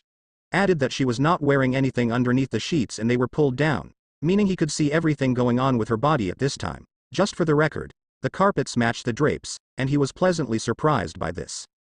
Naruto, what are? She looked down at lost blanket and turned bright red before turning away from him. Pervert. Naruto panicked, and without a chance for her to react, he got down on the floor with his head to the floor and his hands at his side. I am sorry, Sona, I never wanted to see that without your permission. I apologize for being ungentlemanly to you and will make it up to you any way I can. Sona blushed. He was so innocent. He did like what he saw, but at the same time, he did not want to be seen as another everyday pervert like the trio at school, which was sweet. Is that so? She turned back to him with her eyes trained on him. There is one thing you could do for me. What? She smiled and answered, take me on a date tonight. What? Take me on a nice fancy date tonight, and we can forget this ever happened. Naruto opened and closed his mouth a couple of times before his brain finally rebooted from the sudden fact he got a date with one of the prettiest girls on campus.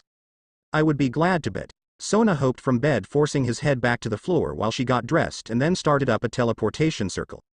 Excellent. I expect you to look your best, and I will be expecting you to get reservations wherever we go, or I will be angry, so see you at 8 tonight. Within a bright flash, she was gone from the room, heading home to find her best dress to impress. I don't know where I am supposed to find a fancy restaurant. Time skip. Veronica had returned today, and she was training Naruto into the ground after finding out from the others at the school what happened recently. Learning that he unlocked his demonic power was great, meaning that he was ready to learn to harness the power, while at the same time concerning that it took such a stressful event to bring it out. So for today's lesson, Veronica took a break from swordsmanship and started training him in the basic of drawing out his demonic power. She told him to imagine the power inside of him and start pulling on it. He did and managed to draw on about half of his reserves before he struggled to keep control of the power and to prevent it from overwhelming him. Naruto, in the end, learned to harness his power and make different things from it, such as a powerful energy blast similar to the power of destruction, but this one was not as damaging. He could fire it and hit his targets head on and obliterate them on the spot if he put enough power into the attack and they were weak enough for it to affect. Otherwise, it would just break the bone or damage the body sufficient for internal damages. At this same time, he learned to harness his black lightning in his hand and around his body, but not at the same level as with his sword, so he had more training he needed to do to match the level of his sword skill with his normal skill. At this same time, Naruto also learned that he could harness other dark elements, including dark flames, which he found easier to control than the lightning. Why is that?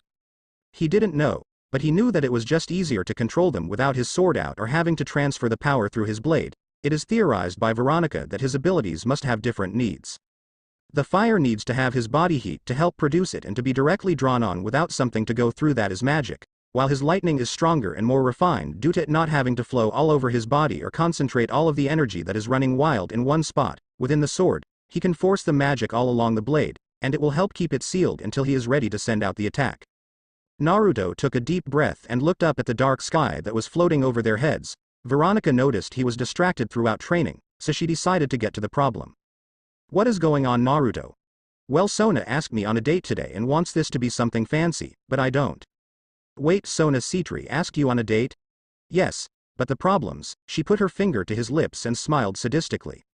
Leave it to me, I will take care of everything. She then summoned a piece of paper and wrote something on it before handing it to him. He read the paper. Malagianos, he looked up at her, and she was texting away on her phone at speeds he didn't think were possible before she looked back at him. That is the best restaurant in town. Take her there and ask for reservations under Citri. You'll love it, and also, she snapped her fingers and out of the portal came a suit and tie. This is your suit for the evening. How do you know my measurements though, and why did you make a suit in the first place? You're a Sparta, so you will be expected to make public appearances and thus need to look presentable. And another, I had Jack tell me. Naruto's sweat dropped at the little lolicon that he comes to care for and let her live in his home was spying on him like that, and it bothered him a bit. Alright, but why are you? You have the rest of the day off. Go get ready and be ready to impress, because if you break her heart. She then slammed her sword into the ground, and it caused a fissure to form, and it made his heart sink, seeing as he never saw her do this before, and scared him as she was that much stronger still. You'll wish I killed you when I am done with you, are we clear? Naruto nodded his head. Yeah, but honestly I am worried about screwing up this date for her. What do we talk about? What is her favorite food, hobbies, dreams? I don't know what is too personal and what is too stupid. Naruto muttering to himself. Veronica smiled slightly. He was thinking about Sona's feelings and emotions going into this date more than his own. That was a positive sign, but he needed to relax at this point, so she smacked him on the head. Relax, just be yourself and the date should go off without a hitch, okay? Naruto nodded his head while feeling the lump coming out from his hairline and forming on the top of his skull. He would have Asia heal that when he got home and make sure he practiced some conversation pieces for their date. Naruto teleported home, and after getting healed up and cleaned up, he then started dressing up for the occasion and making sure everything fit perfectly. From what he could see, his suit was just snug enough that it could fit in places and still be comfortable to move around in case something that required him to act quick and fight on the fly. Eventually, he heard his alarm go off after practicing for hours and saw it was time to go and pick up his friend from the school. Upon teleporting there and aiming to knock on the door, he was stopped when it opened to reveal something that left him speechless. She was standing there in a stunning purple dress that hugged her figure, and while modest did show off some leg, her well-shaped ass, and even a little cleavage, she was wearing contacts because she was not wearing glasses and staring at him with a blush on her face, meaning she could see him correctly, and honestly it made her even prettier. So Naruto, what do you think? I think you look great. Holding his arm out, she wrapped her arms around it and they appeared in front of the restaurant. Entering, he saw the person standing at the counter, and she was a young man that made Sona freeze at sight, but he ignored it. Table for two under Citri. Ah yes, we were expecting you. Please come this way. Naruto leads Sona to their table and got her situated, and at this point, they both were just trying to move past the tense atmosphere. So Sona-chan, yes. I was wondering, why did you want to go on a date with me? Not that I am not flattered or anything, just naturally curious. She smiled. There are many reasons, but the biggest one is that I admit I have a good feeling about you that I've never had before and want to see where this is going to go. Interesting. Well, either way, I am glad. I was going to ask you out sooner or later, but with everything that has happened, I guess I never really thought about it again. Sona was silent, but inside she was tearing her hair out and strangling Rias in her mind. If she had just recruited that damn pervert and did her job and not lie to the Mao, she could have had a date sooner with Naruto than this. That annoyed her, not as much as what is going on in the restaurant at the moment. You see, the reason Sona froze up seeing the person at the front desk is that she knew it was a guy that worked for their family for the last few years as she was growing up at home. They were someone that always waited on her, and she was angrier seeing that Veronica was serving drinks at the bar while watching them like a hawk. Some other servants under her sister were here as well. Worst of all, she saw in the far-off booth that was hidden in the back of the room but was seeable from her angle her parents. Her father was taking pictures for his phone while her mother was gushing over how cute she looked, and with her hearing something she did not know if Naruto could hear or not, was talking about having some grandchildren to spoil shortly. That turned her beet red and focused back on her date. So Naruto, I never got to ask, where are you from? Naruto thought about it for a minute. I'll answer if you tell me something about yourself, like a juicy secret, Naruto said with a cheeky smile. Sona blushed a massive red and thought about it. She nodded after some time, and Naruto put his hand on his chin in thought. Well, the earliest I can remember, I was in Europe for a couple of years, but when I was about 5, I was moved to Japan where I spent my time in an orphanage. Didn't your mother raise you though? He smiled bitterly. She died when I turned 4, and I was taken away from the family home when I was 5. I see. Sorry. Don't worry about it, Sona-chan. Honestly, I am used to it, plus there I got to meet my best friend and the loving and caring woman that ran the orphanage. Really? Naruto nodded his head and showed the locket he kept hidden under his shirt. A locate she saw was always around his neck since he joined Kuo. Yep. This is our promise locket. She has a key to the locket, and I have the actual thing around my neck. Corny, I know, but it is a way for us to promise we are carrying a piece of each other and will one day meet again no matter what our paths take us. Where did she go? Naruto frowned. I remember a woman named Griselda took her and some other children away to join a special group of the church in Europe, and while she didn't want to leave me behind, I was okay with it. More since I felt it was better she got a chance at a better life, and that while I was sad, it was okay. Griselda, you mean the exorcists? Yes, Naruto, you know that means. I know, and even if she hates me for what I am, I will not hate her for her decision, as she will always be my dearest friend. I see. Well, regardless, I will be here for you, Naruto-kun. She put her hands on his hands, and they blushed and smiled at each other, but before the moment could continue, a voice said, "Hello. Can I take your drink orders?" Naruto turned and saw a familiar woman standing there in a maid outfit, while Sona turned to stone seeing the one person she did not want to see here. She had black hair like her and purple eyes, but she was much shorter than her and seemed to be carrying a child like an aura around her. This waitress was her sister Seraphal, who most likely heard this through her knight Veronica, who she was going to strangle after this and probably planned this whole thing. Naruto wouldn't remember her from their short meeting, but she knew she was here for some reason. Have we met? No, I am afraid we have not, but it is nice to meet such a kind gentleman taking out such a lovely and kind girl. Sona groaned into her hands and was hoping something would kill her now, as this was extremely embarrassing. Well, I always knew from my teachers and caretakers to be nothing more than a gentleman to women that deserve it. Seraphal smiled and gained stars in her eyes. That is amazing, sir. Thank you. I will have water, and if I remember correctly, Sona likes sake. Give me some sake for this night. Seraphal shook her head. Sorry, ma'am, you are underage, but we do have some virgin drinks, Sona groaned. Fine, a virgin de care. Make it 2. Seraphal skipped off into the distance to talk to her parents while Naruto laughed lightly and Sona glared. Your family is sure funny. How do you know she is family? The way she was bouncing on her heels, the way she looks like you, and finally the fact that most of the people here have a similar aura to yourself, meaning they either work or somehow related to you some way. Plus Veronica had this glint in her eyes earlier when I mentioned date with you, and that was the general tip-off for this. Great. So Sona-chan, how about we ignore them and focus on our date? She smiled. I like the way you think. Let's. Tell me your secret, Naruto asked like a child promised candy. Sona had hoped he would have forgotten but sighed.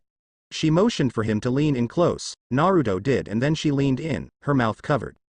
I have a large collection of yaoi romance novels, Sona whispered and then waited for him to laugh at her, but he did not laugh.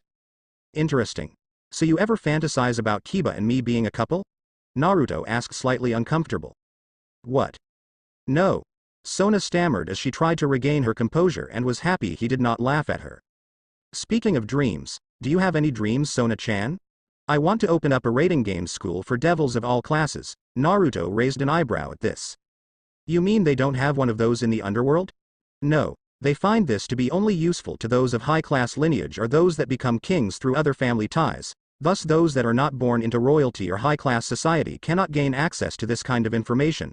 Naruto frowned at this and wondered why this seemed to be the most essential thing to devils. Blood, lineage, power, wealth, and prestige, it seemed pointless to him, but then again he is looking at a society from the outside, but from what he gathered about his mother in the short time he knew her, she never was a big thing on that either and was someone that looked down on systems built in this manner, finding they can lead to hatred for those that dare to think they were born better than others.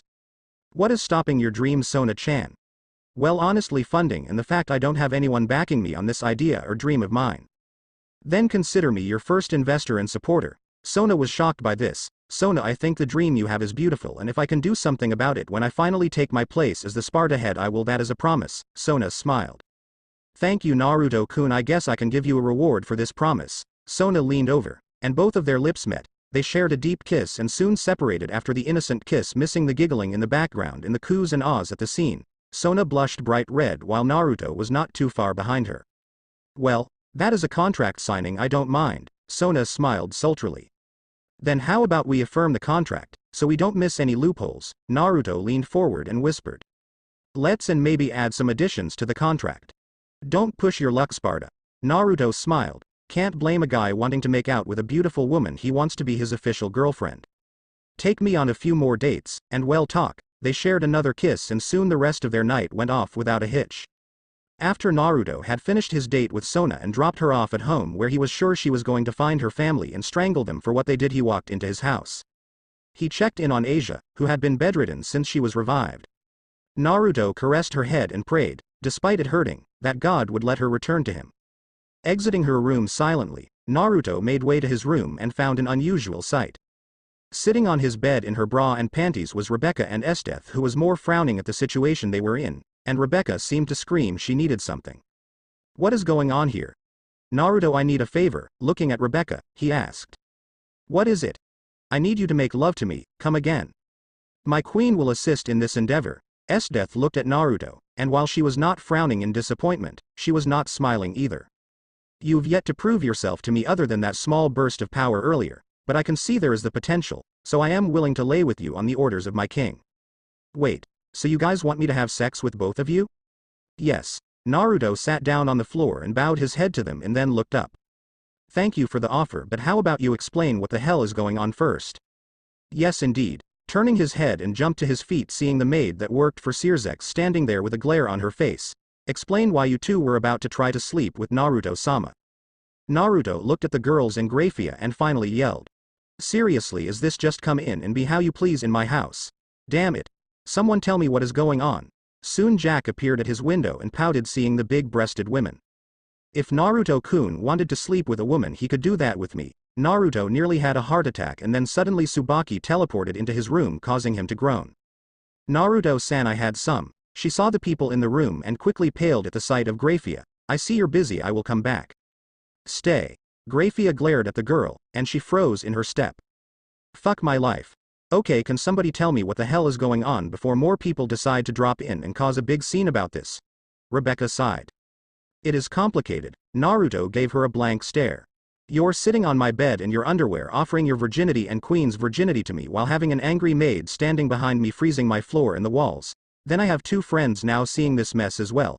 How much more complicated can this possibly be? I need your help getting out of a marriage contract that was put on my thanks to Rias. Rias. You bitch, I knew it was her fault. Naruto tiredly sulked in the corner. Why can't things be slightly normal in my home? Jack took this opportunity and sat in his lap as Naruto fell asleep, getting envious glares from some of the girls, but Jack flipped them off as she cuddled into Naruto's warmth.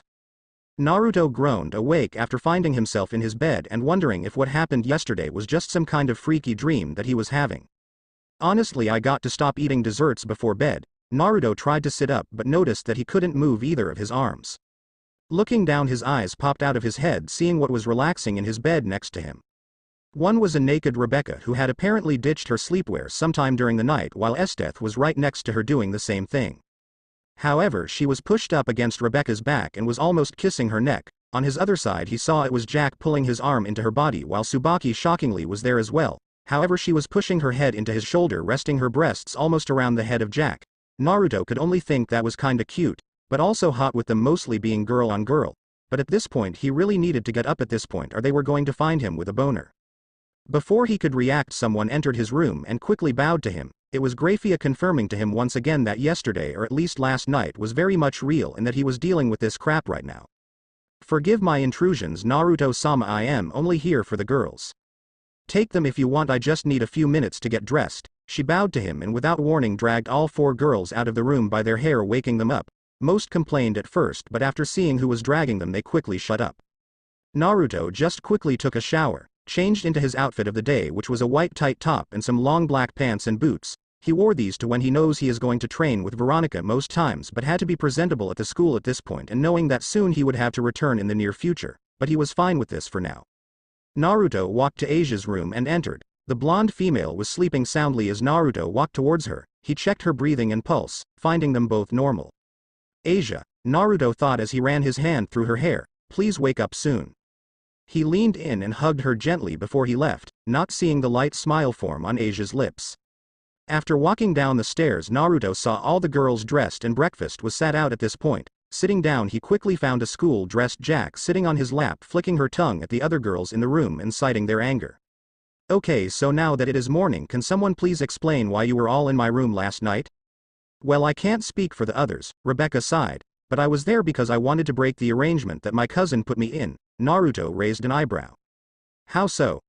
As you know now, I was made the heiress of the clan, which is something the elders and many members of the family wanted for the longest time. However, I know Rias all too well to think she did this for some reason like this, so my queen and I think it is something else. We came to agree that she did this purely as a reason to push an arranged marriage on me that was hers first. She has hated the man for the longest time and chose to ignore him or avoid him whenever he came around. As far as I know, she is doing this as a way to be done with both of us. One, I would marry Rias or Phoenix. While this happened, I'd be forced to give up the title of Gremory heiress while she would get the title back as she has seniority over Milika's our nephew. But how does that work? I mean, I am not expert on this, but I am sure I read somewhere that the Gremory clan is ranked higher in status than the Phoenix. Wouldn't he be marrying up into the family at this point? Grafia came into the picture. Unfortunately, that is not the case, as I myself and Lady Gremory were no exceptions. Most females in arranged marriages are forced to relinquish any titles they might have had years ago. In this same context, they are required to become the new matriarch if it is a child of a prestigious clan or someone that is heir in the family. While Rias or Phoenix is not the heir to the family, he is the youngest son that stands out in his own family, thus giving him a status worthy of this standpoint.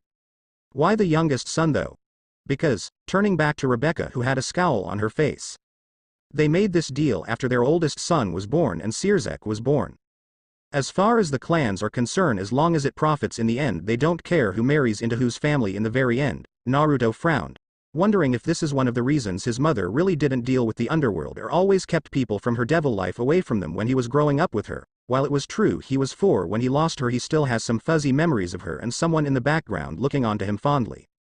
Back to the current situation, he finally asked the important part of the question he needed answered. So why me though?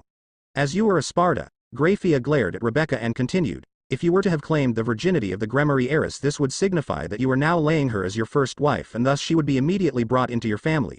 This is a law that was put in place for some of the higher ranked families as a way to keep them from running out on commitments with other minor clans, but as you can see, this can be a problem from the other side of things. Indeed, but can't I use my authority to mess with the contract though? Grafia tilted her head for a second. I am not sure, to be honest, but I have heard the Gremory elders are looking into you because of your close connection to Rebecca. Naruto saw where she was going with this. If the Gremorys think he was interested in Rebecca, then maybe he could help her out and give her the chance to marry into a more prestigious clan. More so, this would give them serious clout among the other clans until others married into the family, and he was concerned about this. Being a child of some powerful devil family was tough, but from the sounds of it he was part of some line that even surpassed the other clans. Meaning that one wrong move and he could wind up with some crazy bitch that would only be interested in his lineage and not getting to know him better.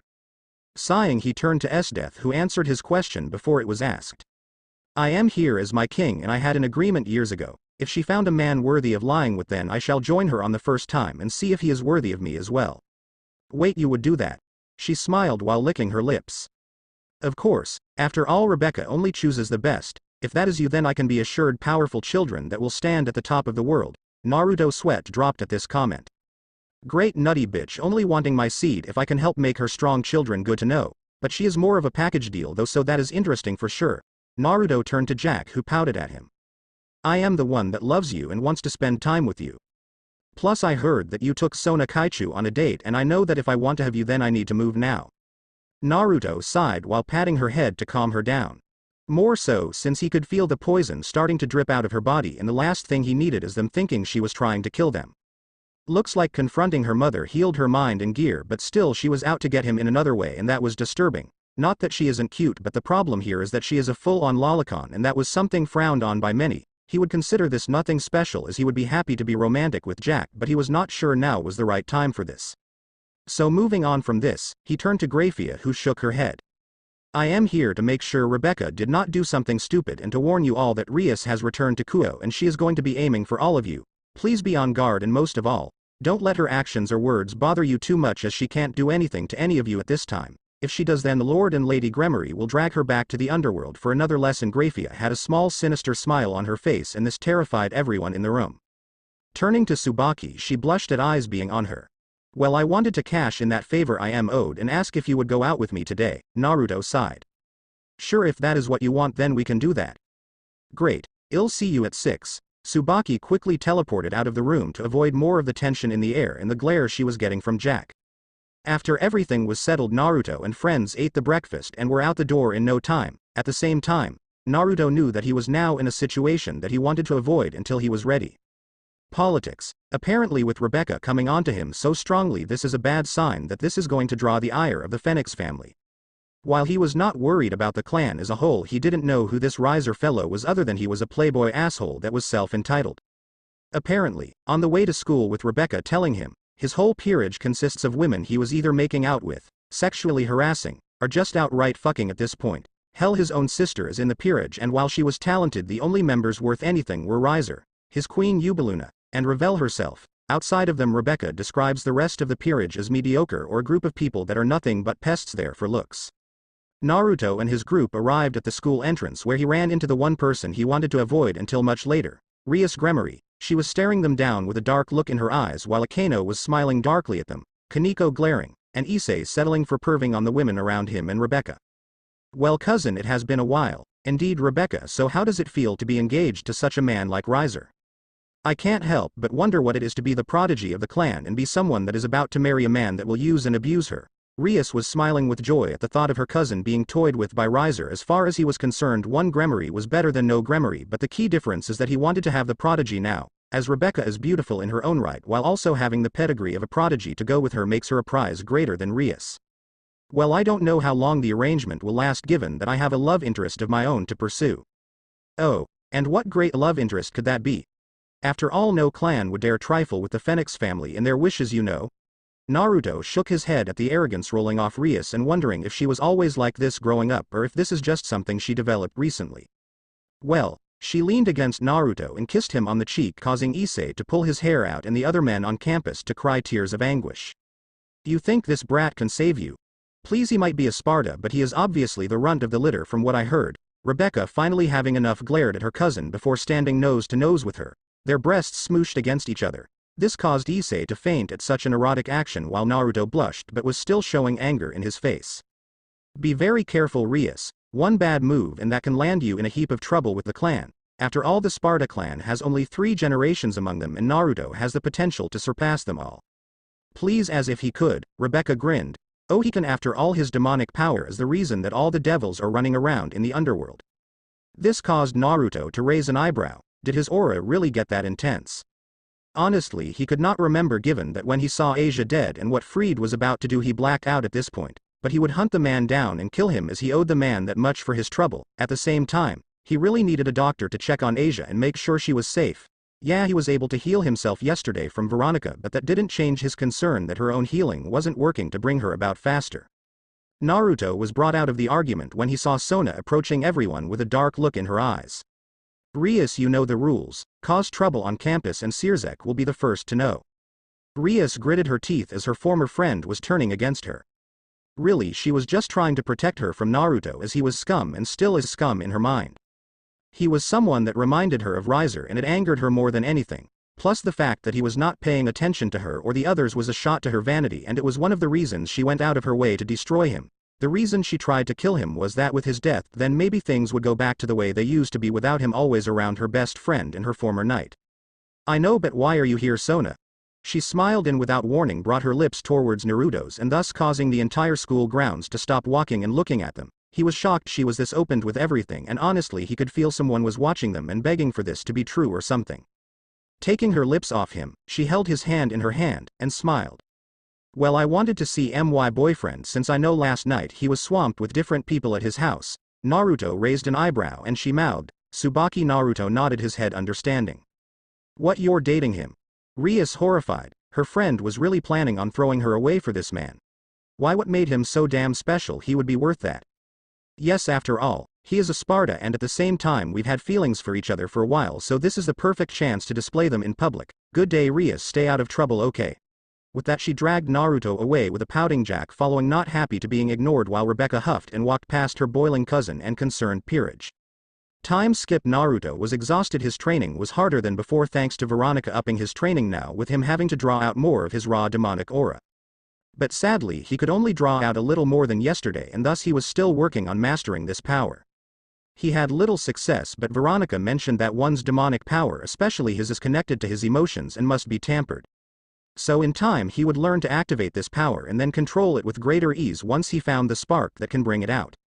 So far he just continued practicing his elemental powers and was getting further along, with fire being the easier to control in his hands now, but putting it into his sword to enhance the attack he quickly mastered this.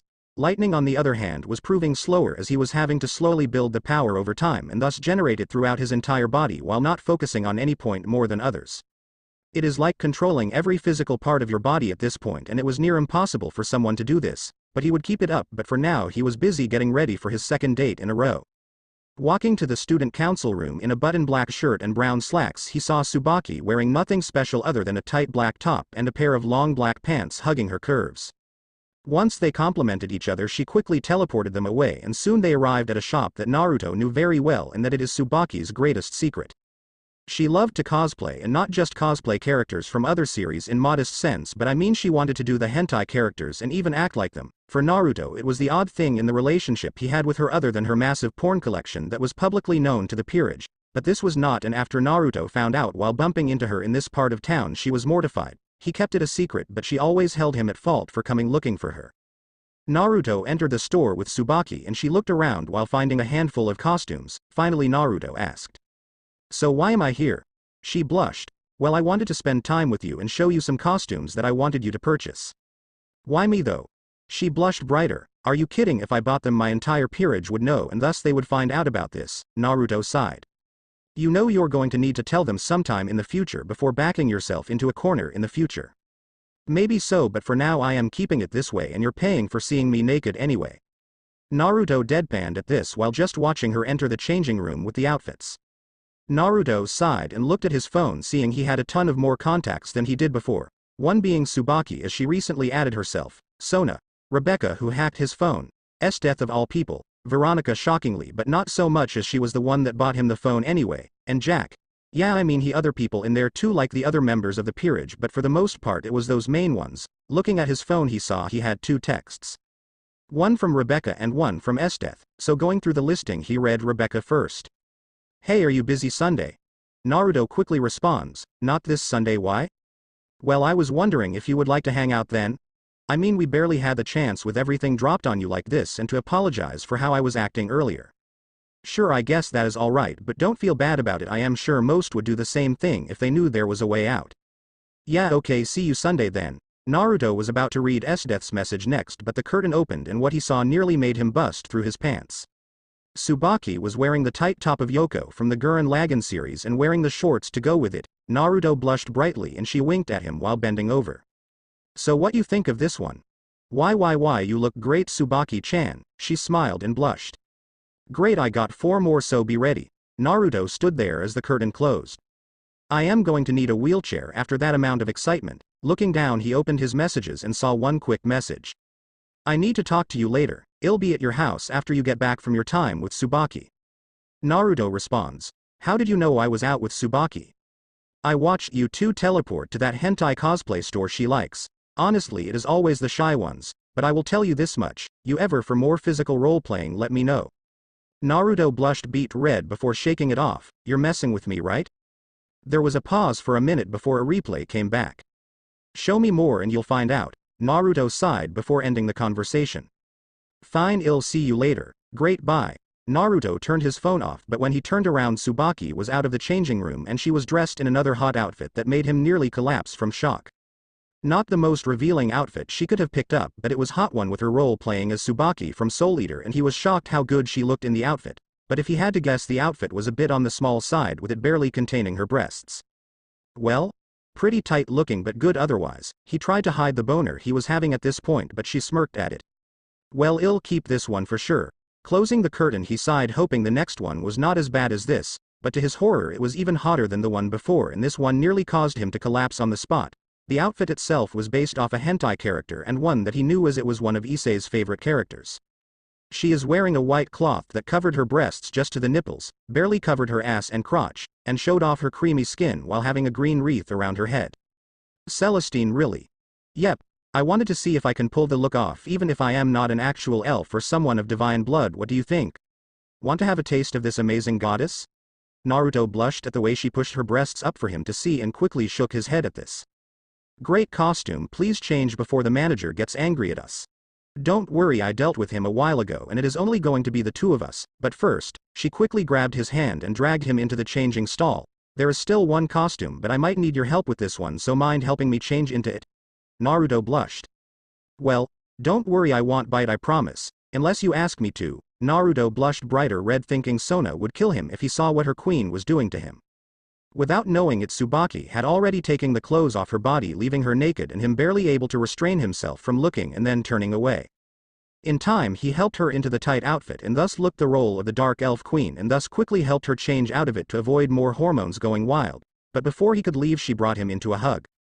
Naruto-kun, looking at her as this is the first time she call him this willingly, why did you choose Sona first? Come again?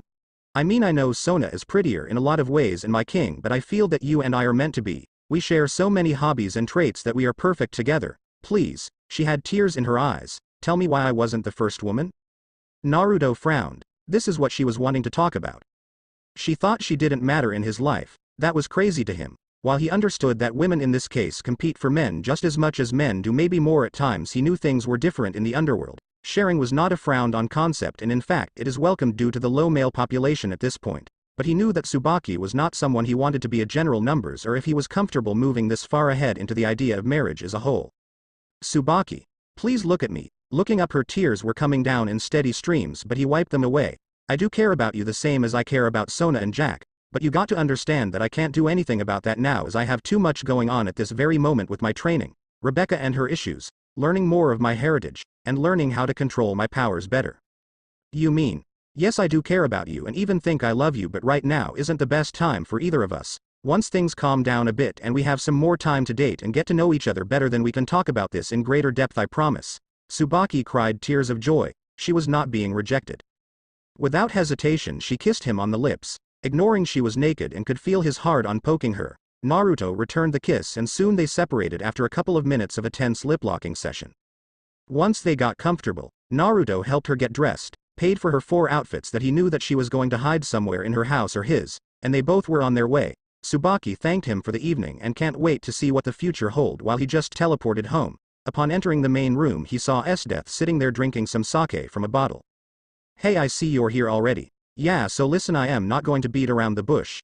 I need your help for Rebecca's sake. Okay, I am seeing her on Sunday, so what do you need? She frowned.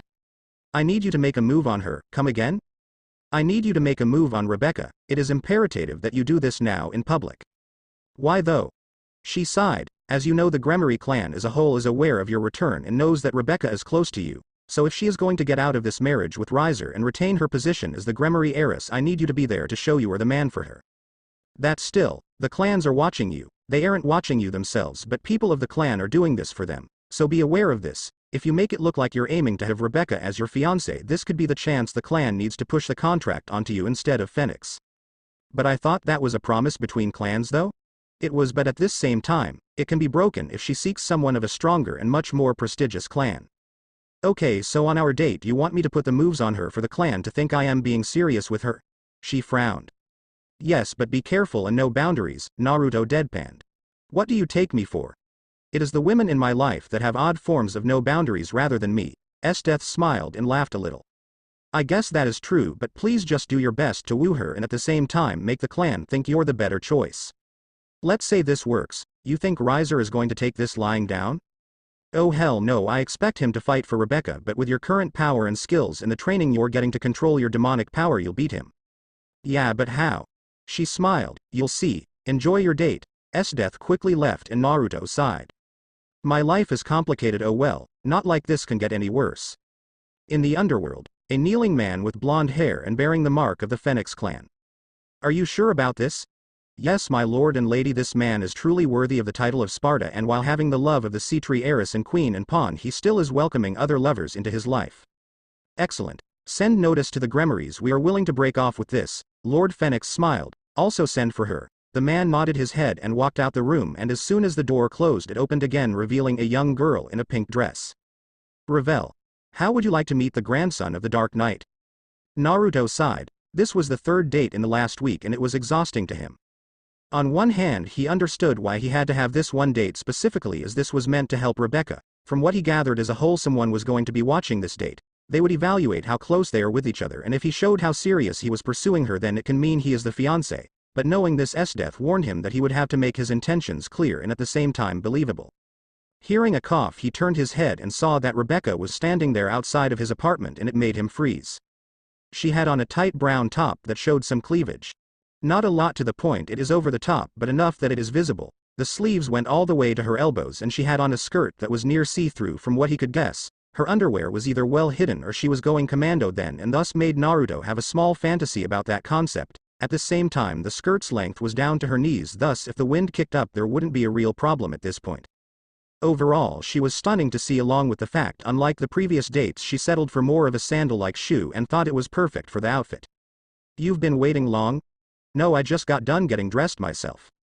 Great, so you ready? I heard there is a carnival not too far off the coast of Japan and I've been dying to go to it. Naruto smiled. Alright, then let's head on our way. Both held each other's hand and teleported, not knowing that two males were watching them along with a small blonde hair girl. So that is the heir to Sparta, Liam. Yes, Lady Revel, from what I've been able to gather so far, as he is a good person at heart and someone that can be depended on. He also has expressed great kindness and strength of his own. I see, and you sure that he would be good for me? Yes, but I feel we must follow them now or lose them while they are on this date. Revel nodded, and thus they teleported to the fair while a man in a tree with red hair sighed. So that is Rebecca's choice. Not bad, can't wait to see how this unfolds. The elders will flip. Upon arriving at the fair, they both bought their tickets and entered the fair, with Rebecca being extremely excited about the whole thing. She was looking from stall to stall for different things she wanted to try out or play. In the end, she saw a large orange fox stuffy that had blue eyes and smiled at the sight while holding back a squeal at how cute it is. Do you want it? She smiled at Naruto. Yeah, I always loved foxes, they have been a main thing for me, and that is why I have a fox familiar as well. Naruto smiled. Good to know. Naruto walked up to the booth and saw that this was a cup stack challenge, so paying the money for his shot, he took the ball and with some of his enhanced strength knocked all the cups down in one movement. Winner. The man handed him the fox and Naruto smiled at it, but when turning around he frowned. Standing there with Rebecca was this cheesy-looking guy with black hair, white beater shirt, and jeans, while bulging with muscle and being slightly taller than Naruto. Hey baby, want to get some food with me and get to know each other? He was not hiding his leering gaze that was on her breasts, but Rebecca sighed. No, I am here with my date for the day, you can go. He frowned but put his smile back on his face.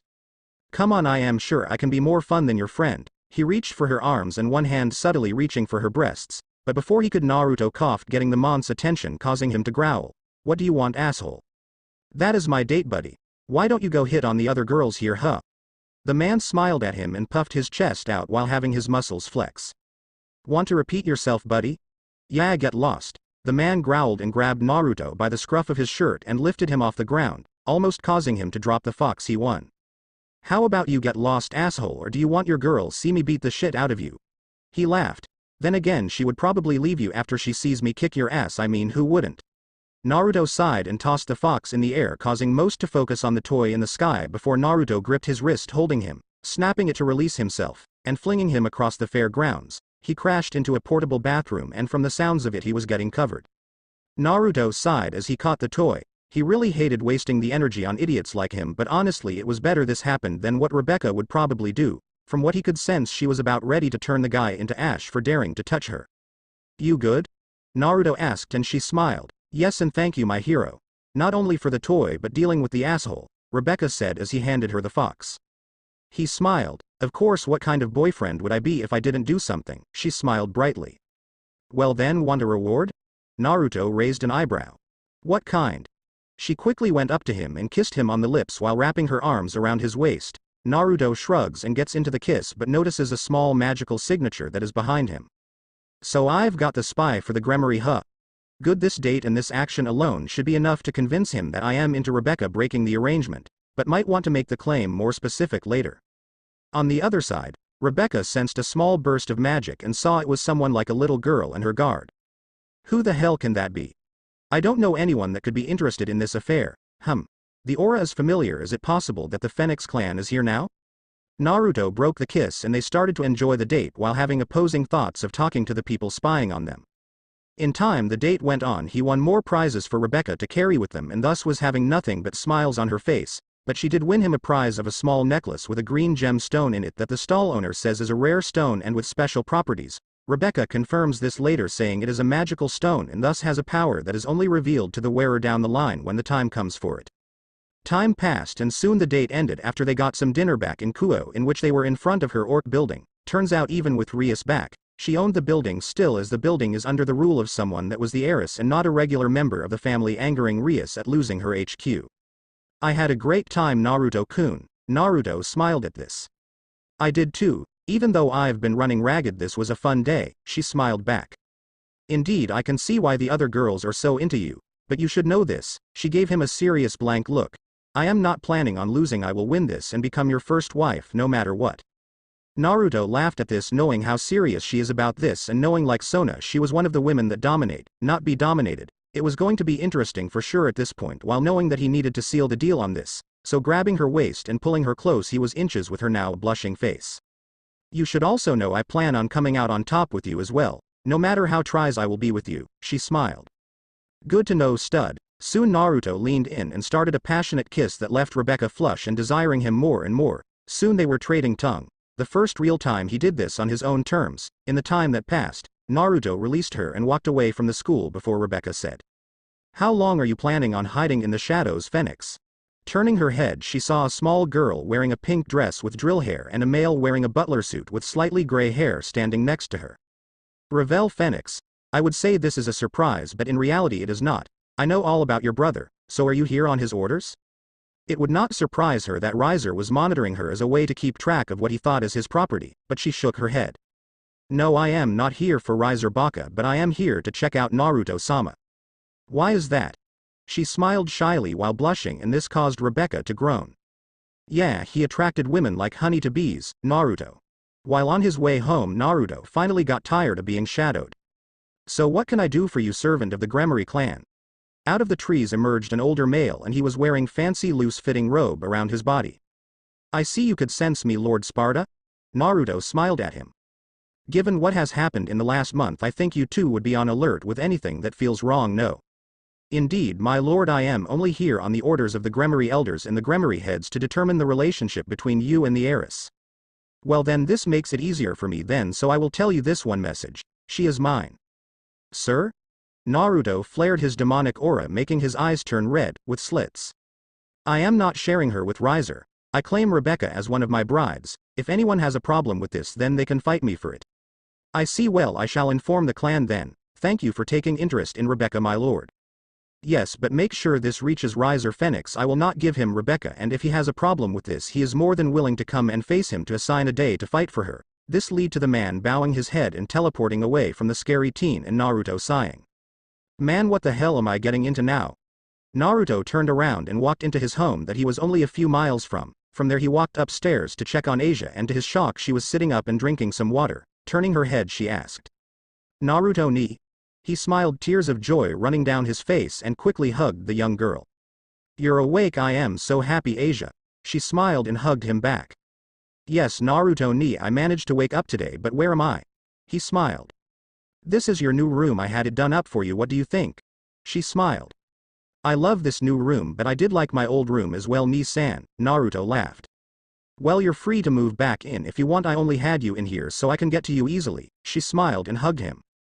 Thank you, Naruto-ni, for coming for me and saving me. Naruto pulled back from her and smiled. I'll always be there for you, Asia-chan. He then placed a small kiss on her forehead and she blushed brightly from this. What is this feeling in my chest? I feel all jitty when Naruto-ni kissed me like that. Is this love? Naruto rubbed her head and offered to let her get some more sleep, and she agreed to this as it had been a long day for the both of them. Soon they settled into their room, but Asia was haunted by dreams of her and Naruto-ni standing with each other, not as siblings but two people who intimately love each other. Time skip. School. Naruto finished getting dressed for another training session, but the minute he arrived at the student council office he saw Veronica sitting at the window. In fact, she had a long look as if staring off at something in the distance. Veronica. Yes? She turned her head to him and he could see something he never saw before in her. Tears were running down her face and it made him wonder. What is wrong? Nothing, Naruto sighed. Look, I see the tears on your face, so how about we pretend that we are not trying to shift things away? Veronica laughed a little. Yeah, I guess you are right. I am just remembering something today as it is a black mark on my life. Naruto raised an eyebrow at this. Like what? She smiled. My sister's birthday is today. Naruto's eyes widened. You have a sister. I am guessing something happened as you are not spending the day with her. She nodded her head and Veronica put her sword at her side and lounged out on the couch while staring at the ceiling. The truth is that I haven't seen her in almost 10 years. She had a powerful sacred gear that people tried to experiment on and take advantage on, and thus using her as a weapon. Who did? She looked at him and sighed. The church. Naruto was shocked. Why would the church do something like this? I mean, yeah, his friend was a member of the church now for sure, and at the same time he was not sure they would do something so cruel to her, so pulling up a chair he sat there and looked at her. How is the church responsible for this? I mean, I know people in the church that while they think sacred gears are important would not do something to innocent people that never wanted to awaken them. While that is true, that is not the same feeling my family had who were prominent members of the church. So is that why you were called the Bloody Valkyrie? She nodded her head. I got the title at a young age as I was not born with great magical prowess. A sacred gear, or anything that made me unique, but I still wanted to fight with the exorcist against the monsters that threatened the world, so I spent a lot of time training with a sword. Eventually I got so fast and powerful that I was able to surpass most monsters in their natural state and defeat them with ease. In the end, I became a warrior the church hailed as one of the great prodigies of my time. However, my parents were not around at this time as they died by illness and my brother was missing on a long-term mission. I haven't seen or heard from him since he left home years ago, so I am not sure he is even alive or if he would care to hear from me. I see, but what does your sister fit into this picture? She growled. My bastard of an uncle, he did horrible things to her. Uncle? He was my mother's brother, but unlike the rest of the family he was a zealot, believing that we need to do everything possible to cleanse the world of darkness. But in the end, it all boiled down is that he wants us to kill all races no matter the race, gender, or age, and thus was cast out by most of the church. Another reason I was growing more distant to the church is I wanted to take my sister in, but they would not let me due to my age and always doing work. So they gave her to him, but I busted my ass to make the money needed to bring her with me and keep her safe. Sadly, my uncle found out about her sacred gear and well, she looked up at the roof and gripped her fist. At the age of 11 it happened. They forced her gear to evolve before it was ready and thus causing her great pain and costing her a normal life. What gear was it? The boosted gear, the dragon known as Diedrig. Naruto frowned. You mean one of the top gears in the world? I mean, I read about it, but I know that it has tremendous power that is out of this world, right? She nodded her head, but then she said. The last day we saw each other it was a horrifying day. Flashback. Veronica was wandering through the ruins of a research facility that she knew her uncle was running with his followers. However, unlike most times when she visited, the facility was falling apart or torn to shreds by something. Inside there were corpses all over the building, with them being obliterated or just ripped to pieces, walls crumbling, doors in splinters, and more, but she was ignoring them, running to the end of the hall where she could feel the tremendous power bursting out rapidly, and upon slicing the door open she saw the horrifying sight. Her little sister, a 11-year-old girl that she carried with her everywhere she went, was now floating there covered in blood, but the problem is that her blonde hair had dark red streaks in them, dark green eyes with slits, and some scales forming on her arms, legs, and face. On her right arm was a red gauntlet and the green gem was glowing brightly with her having dark red wings out of her back and floating above everyone in the room. Sylvia, is that you? The girl looked at her and growled. Your fault. What? It's your fault. You let him do this to me. Turning me into his weapon. I've become a monster. She roared, releasing a powerful red blast of energy and blowing a hole in the wall behind her. She growled at her sister. Don't you dare come looking for me, because if you do I will kill you. She then took off flying into the distance. Sylvia. Veronica tried her best to reach her before she flew out the hole, but she heard a cough and saw it was her uncle lying there looking up with a happy glee. She did it. Her sacred gear has fully been unleashed. Soon she will purge. Veronica appeared above him and punched him in the face with a vicious hook. What the fuck did you do to my sister? He smiled. I gave her the power to purge this world of filthy sinners. Her gear was powerful, so why not force her to do God's bidding? Veronica punched him again, thus probably breaking a bone in his jaw. You dare do this with my back turned. That's why you always sent me on long-term jobs, especially recently to Japan. You wanted me away knowing that she would tell me and I would take her away. The man growled. That little bitch should be happy she had something of worth. After all, my sister did not amount to anything and was a waste of the church as well. Veronica saw red. You fucking monster. I will kill you. You'll be branded a heretic. Can you really face your ill face everyone's judgment and scorn if that means I can save my sister, you fucking asshole? But before she could bring her sword down on him, she was stopped by an angel behind her. She was a beautiful woman with blonde hair and was staring at her with sad eyes. Her uncle was shocked and whispered. Lady Gabriel. Flashback ends after Gabriel showed up. My uncle tried to push his case in finding Sylvia and bringing her back to be used, but thankfully the angels were more angry with him than anything. So in the end, he was punished along with the other survivors. She nodded her head, but the scowl deepened. Most did not know that they were doing this to a child completely unwillingly and not actually having her gear unlocked that they were told originally, so they were given fines and transferred to places to be monitored. My uncle, however, was to be executed. Sadly, he had some followers free him before this and disappeared. He is currently one of the top 5 targets of the church in the hopes of having him killed before he brings any more suffering to innocent people. But how did you become a devil though? I mean, you were a loyalist to the church. Veronica laughed, but he could see tears welling up in her eyes. I told the church I was leaving and that I was going to go out and clear my head. Michael knew I would never return, so he gave me a means to contact the angels if I needed anything, but sadly I never saw the need to summon him. So I traveled the lands and the countries, slaying powerful monsters and defeating beings that were far stronger than normal enemies I faced in the past. That is until I ran into Seraphal Leviathan, and even at the age of 18 I knew that I could not defeat her. But still I challenged her and in the end I lost, but even so she admitted that someone like me pushing her to use 20% was impressive in of itself. She could sense my anguish and asked why, and I told her my life story, and with that story she hugged me and told me she would help me find her and bring her back. This way they could help her, bringing me to tears. I cried, and after this I joined the peerage and became her knight, growing stronger and stronger for the day I finally meet my sister again. She looked at Naruto and sat up while her breasts bounced a small bit. You know, you're the first person other than Seraphal I told this story to. I don't know why, but I feel better now that I told you. Naruto smiled, and without thinking he hugged the woman, shocking her from the sudden action, but did not stop him.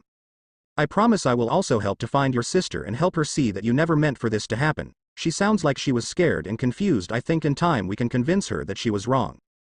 Thank you, Naruto. Tears rolled down her face, and in time she was holding on to him tightly until she pulled away and smiled at him. You know, you're really sweet, so I want to give you this. She leaned down and gave him a peck on the lips. This ultimately led to Naruto blushing from having such nice feeling coming from someone that still terrified the fuck out of him. Since you listened to me today and made me feel better, I think we can take a break today and go to the familiar forest so we can find your familiar today. After all, it is a full moon and it is the only time we can. From there Naruto was dragged into a summoning circle and appeared in a dark forest that was giving him a comforting vibe, but he could not focus on the environment as he was hearing something in the distance, soft music that was making him feel more peaceful than before. Welcome, Lady Veronica. Out of the trees came some guy with a goofy hat and some dress that made him look younger or stupid in Naruto's opinion. What can I do for you guys? Naruto asked. Do you know what is making that beautiful sound? He looked at the teen in confusion, and so did Veronica. Naruto, there is no sound. Naruto shook his head. No, there is someone singing and it is coming from over there. He pointed to where the familiar master saw the tree in the distance and paled. Oh boy, kid, if you hearing something from there you might want to go alone. Veronica raised an eyebrow. Why would he have to go alone? Because that spot is where the fairy kingdom exists, and trust me, the king of the fairies is a monster that is rumored to be the strongest of his kind in a long shot. They even say that his power is so great he could defeat some of the strongest devils and monsters that ever walked the planet. Plus, I know for a fact the fairies only call someone if they find them worthy, meaning this kid must be something special. He is Naruto Sparta. The man was shocked to hear this and bowed his head to him and was begging for forgiveness. Naruto's sweat dropped at this but waved it off before taking off to the direction of the fairy tree. Veronica tried to follow, but the familiar master forbid her, stating this is something only he can do now. From this she prayed he came back safe, or Sona was going to kill her, and she already had the smack on her ass from her for the date problem she promoted. Arriving at the tree, Naruto saw the tree was blossoming with pink leaves and was admiring the beauty and serenity. Impressive, isn't it? Turning to the voice, he was surprised to see a young boy with red hair and brown eyes. Who are you? The kid frowned. I believe you should introduce yourself first, devil. Naruto frowned. Sorry. I am Naruto Sparta. The kid was shocked and floated around him while having what looked like a green spear behind him appeared. Really now, how's your mother doing these days? My mom, you mean Kushina? He nodded his head. She died when I was young. The kid frowned. I see. I am sorry for bringing up painful memories. Naruto waved him off. So how do you know mom? Naruto asked, curious to how the fairy king knew his mom. King's eyes widened ever so slightly as he realized he gave too much information, but caught himself before more damage could be done and recomposed the little slip-up. She and I were friends many years ago, King stated. She and I parted ways long ago, but we kept in touch. I thought it was strange when she stopped responding. Naruto nodded, accepting this explanation, having no reason to doubt King. I guess the reason you are here is that you heard the Song of the Fairies. Song of the Fairies. Yes, you see, only those select few with truly kind hearts can hear its song, and even then fewer are chosen to have familiars that are fairies, as in the past we have been used as potion ingredients. That's horrible. Indeed, but I've protected all of my people from this, and now I am here seeing someone new has finally come for a familiar from the fairy clan. Yes, and I know that I would treat the fairy as a friend and ally rather than someone that is a pet or means of escaping difficult situations on a whim. The kid studied him for a second and smiled. Good to know. So want to form a contract now? Naruto raised an eyebrow. With you? Sorry, I don't know who you are. The kid nodded his head. That's right, forgive me. My name is Harlequin, the fairy king. Naruto was shocked and bowed to the man. Sorry for not bowing earlier. It's fine if we are going to be partners now. I rather you didn't just when in my presence. The kid smiled and soon a magical circle appeared between them. Take my hand.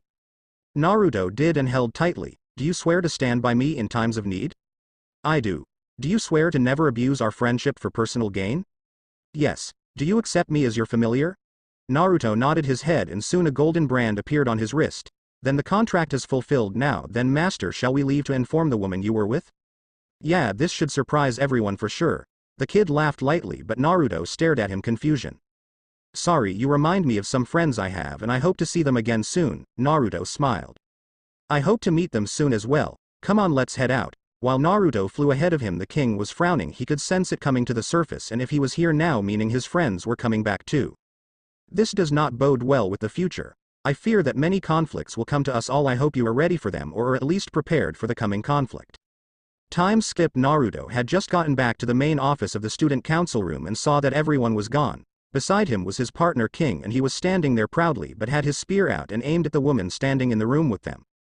Greetings, Naruto-sama. Could you tell your familiar to put his weapon away? Graphia. Naruto motioned for him to stop, and he did while sitting on the spear. Why are you here? Is something wrong? She shook her head.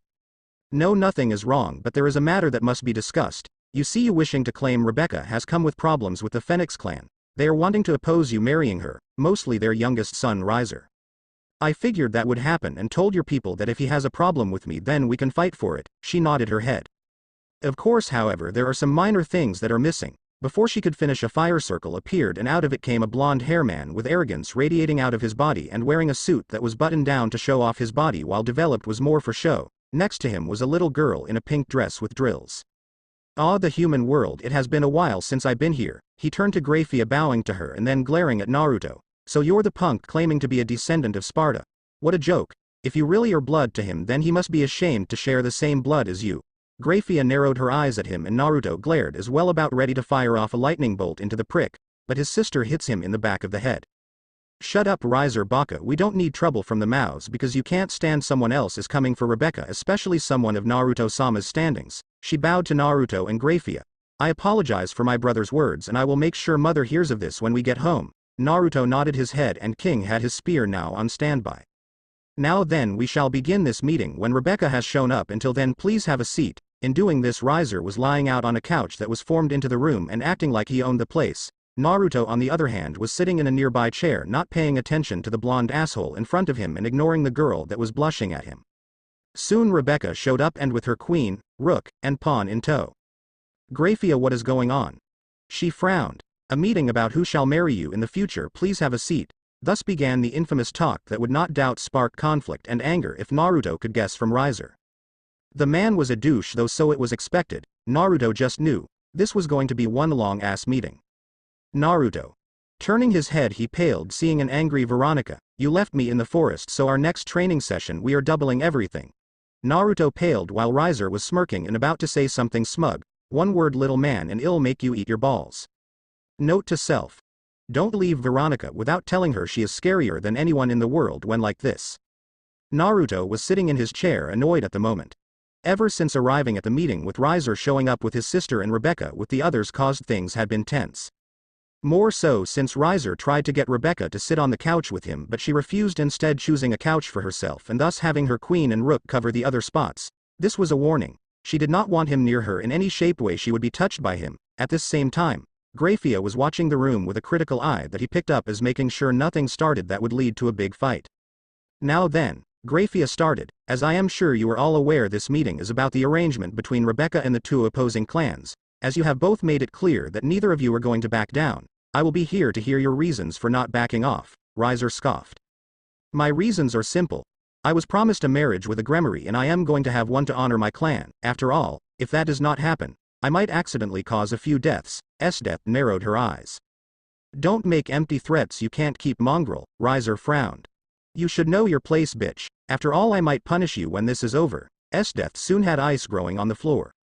Then ill become a stray after I splay your entrails all over the room, Grafia coughed.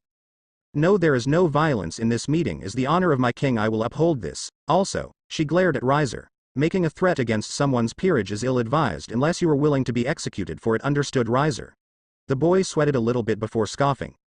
If the strongest queen is saying this, then who am I to oppose? Death snorted. Of course, a loyal dog that would lick the boots of their superiors but when they are not around will pretend to be of the same level. How pitiful. She smiled seeing the rage in his eyes and waiting for him to do something stupid. However, he did do something and thus back off, causing her to sigh in disappointment in not cutting him up. Now then, Grafia turned to Naruto. I am aware of why Riser will not give up the marriage to Rebecca-sama, but why will you not? Naruto frowned and looked at Grafia. For the simple thing, I care for her happiness. Even if in the end she does not want to marry me after this is over, then I will be fine with that. All I want is to make sure she is still smiling at the end of the day and finding what makes her the happiest. Rebecca blushed at the words and the sincerity of them. Death nodded her head and was feeling her heart race.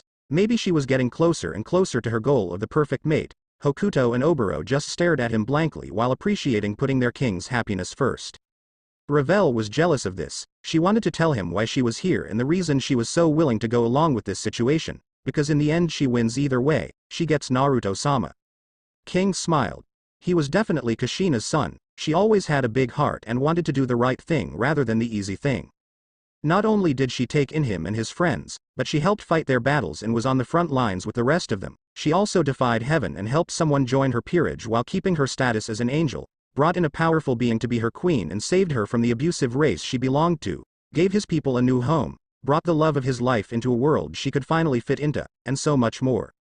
Riser on the other hand was frowning at everyone looking at him with joy or respect. It irritated him.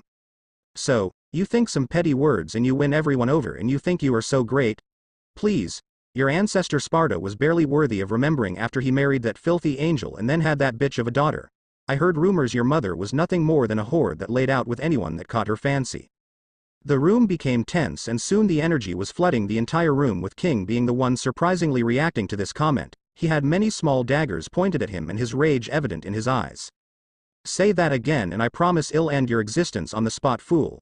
Kushina-sama was someone of great respect. She earned her place in the world and the respect she garnered. Unlike you, Sparta did the same thing, and Eve was a great woman who defied others to be with the man she loved. If a dumbass like you can't see that you are not worth the energy to explain the concept of true love, the man growled.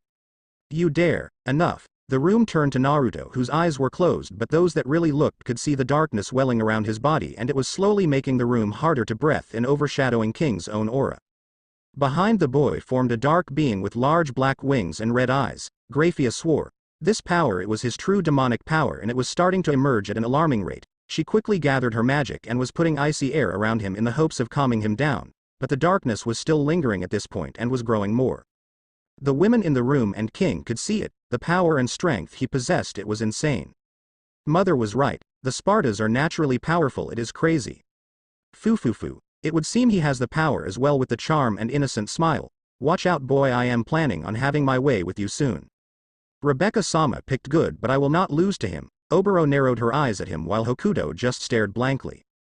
Definitely this power is the demon's blood running wild. If someone doesn't do something, he might just snap and unleash this power on the entire room. I can't protect everyone, but if necessary, I'll let the asshole fry. King was ready to snap his fingers, but then something happened. Smack! Everyone was brought away from the tense atmosphere, seeing Ravel Phoenix had slapped her brother across the face with fury in her eyes. You dumbass. Do you not understand the situation you are putting our family in, or are you so stupid that it barely registers? How dare. Enough. Everyone turned to Graphia, seeing the anger in her eyes. I will end this meeting now before you start something that ends with the deaths of everyone in here. In 1 month, there is going to be a fight between you, Riser Phoenix and Naruto Sparta. The winner marries Rebecca, or at least has the right to be engaged to her. No spying and no cheating during and before the game, is that clear? Riser smiled. Riser agrees and looks forward to seeing his beautiful bride. He then flashes away in flames while Ravel bows, apologizing once more before flashing away herself, forgetting her discussion that she needed to do in this meeting. But before anyone could stop Naruto, he quickly enters the alternate realm with Veronica, who was waiting for him there to train after the meeting. Rebecca was still worried about everything that was going on and how this fight was going to go, and if Naruto lost. King sighed. Be at ease, in a month's time your suffering will end, and soon he will show the true might of the Sparta family. After all, Kushina was strong enough to beat everyone in the underworld and hold her own against the gods. He, on the other hand, he has even greater potential, and I can't wait to see it come to fruition. King then teleports back to his home realm, and the girls feared. What did Riser just release on the world? Veronica, I need your help. Please help me master my demonic form. Kid, you know the time frame you are asking for is almost impossible, right? Yes, but... He glared at her and she saw the dark figure appear behind him again. I will succeed in using this power to crush that bastard for disrespecting the memory of my mother no matter what. Veronica looked at him and sighed. Fine, get ready, I am about to put your ass through the ringer. He nodded his head, and soon afterwards he would go to others and train in different ways with them. Time skip. Naruto was gathered in a throne room and with a change of attire to make him more distinguished thanks to King. It was a coat outfit with assortment of red buttons and gold tassels on his shoulders. Underneath this he had a white button-up shirt and a pair of black slacks and white and black shoes. At his side he had his sword, but people could see there were some changes to the weapon as it had transformed again. It had a skull pummel. The guard was that of black wrapping, and it took the form of a straight blade. The biggest difference is the look in Naruto's eyes that most would not be used to. It was one screaming of seriousness and deep down, bloodlust. Across from him was Riser, who had a smug look on his face, thinking he was going to win this fight without even trying. Are both combatants ready? Sirzex smiled down at both of them, but deep down he wanted to kill Riser. Not only for insulting the Sparta family and their lineage, but also for his insulative remarks about Kushina. Growing up he looked up to Sparta, and when his daughter came into the picture, he remembered training under her after the war and becoming one of her students along with the others. To them she was not just a good friend and noble, but their teacher and big sister figure. She was their goal to catch as someone that stood atop of the underworld and feared nothing that came her way and embraced death with open arms and a fist at the ready. But he was holding his patience, hoping Naruto would avenge his mother's slander against him.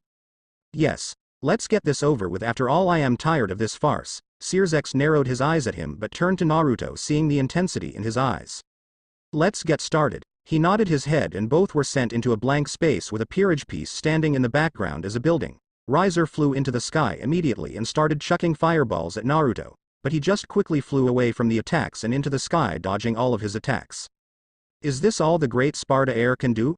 It is depressing to think that a once great clan is now left with you as someone that was so weak, he can't fight back. Naruto ignored him and just kept flying around in the sky, dodging all of his attacks with great ease.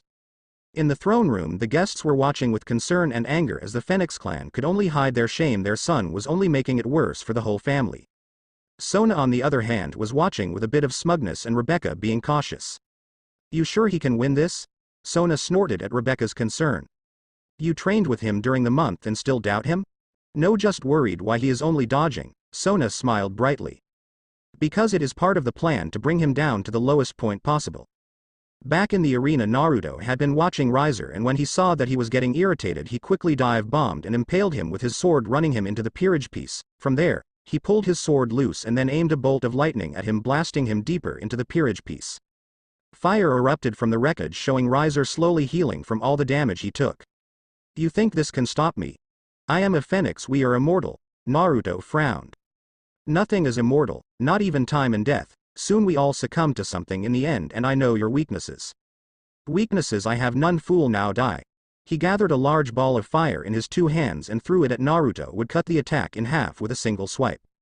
"You are only making my victory more certain." He flew into the sky and started firing down lightning strikes on the arrogant devil.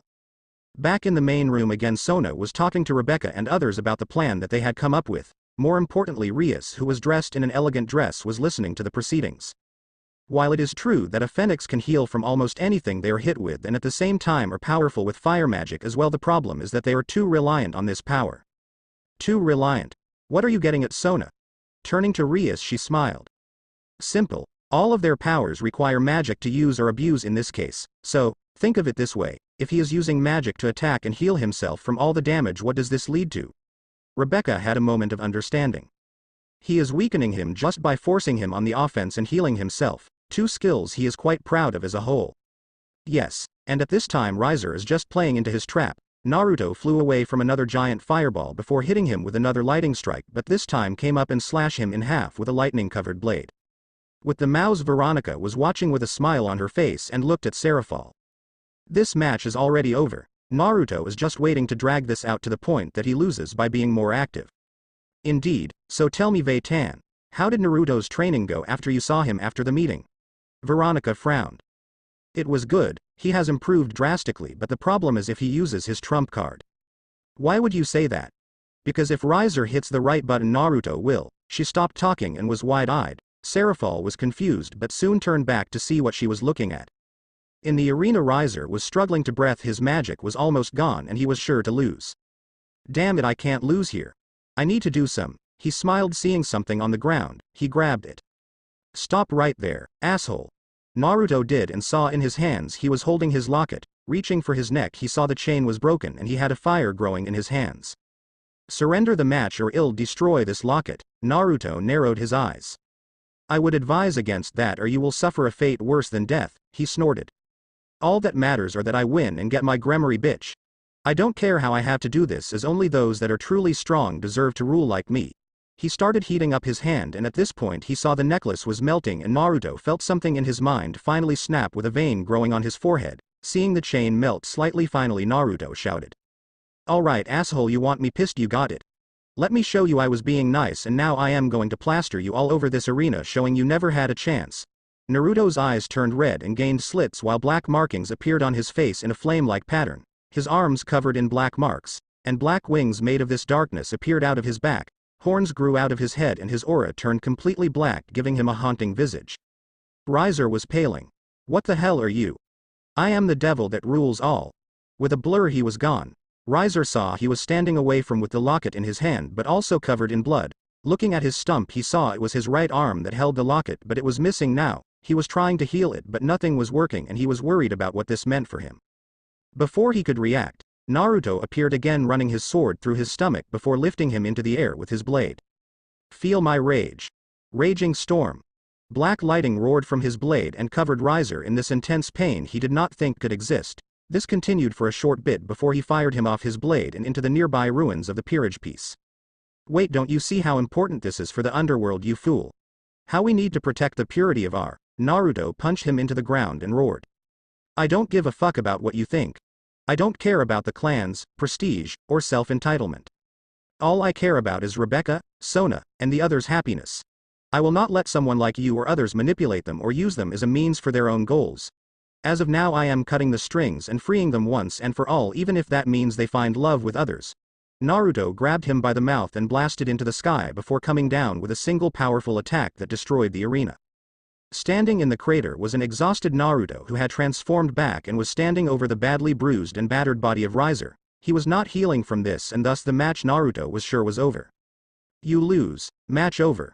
Winner Naruto. Sparta. In the throne room, the clans were shocked by the display of power and saw that he was like his mother. All of them were talking about how to make friends with him, while the Gremory, Citri, and Veronica smiled proudly how far the boy has come in such a short amount of time. Rias was proud, thinking he was about ready to take his throne and help put the underworld in the order that it needed badly. Sona was smiling proudly, happy to know that her love was fighting so hard for them and was planning on letting them have feelings. The irony is that he chained my heart to his and I will forever belong to him. Rebecca was crying tears of joy. Finally she was free from the manipulation of her family, at least, the elders, her cousin, and the servants of the clan. Now she could be with the one that finally claimed the heart of the ace of Gremory. Rebecca. Sparta, it has a nice ring to it. Death and the others were congratulating their king on her freedom, and Ravel was talking to them as well. But what happened next shocked the room to the core. Naruto was standing outside the crater he had created with sending Rias face first into the ground. Sadly, he had wiped out most of his magic reserves, so he was not ready for what happened next. Out of his back came a fire spear. Looking down, he touched the blade and his sword disappeared while he collapsed face first onto the ground. Ha ha ha ha ha. I got you, loser. Just like I thought. All the Sparta family managed to do was create a defective bastard.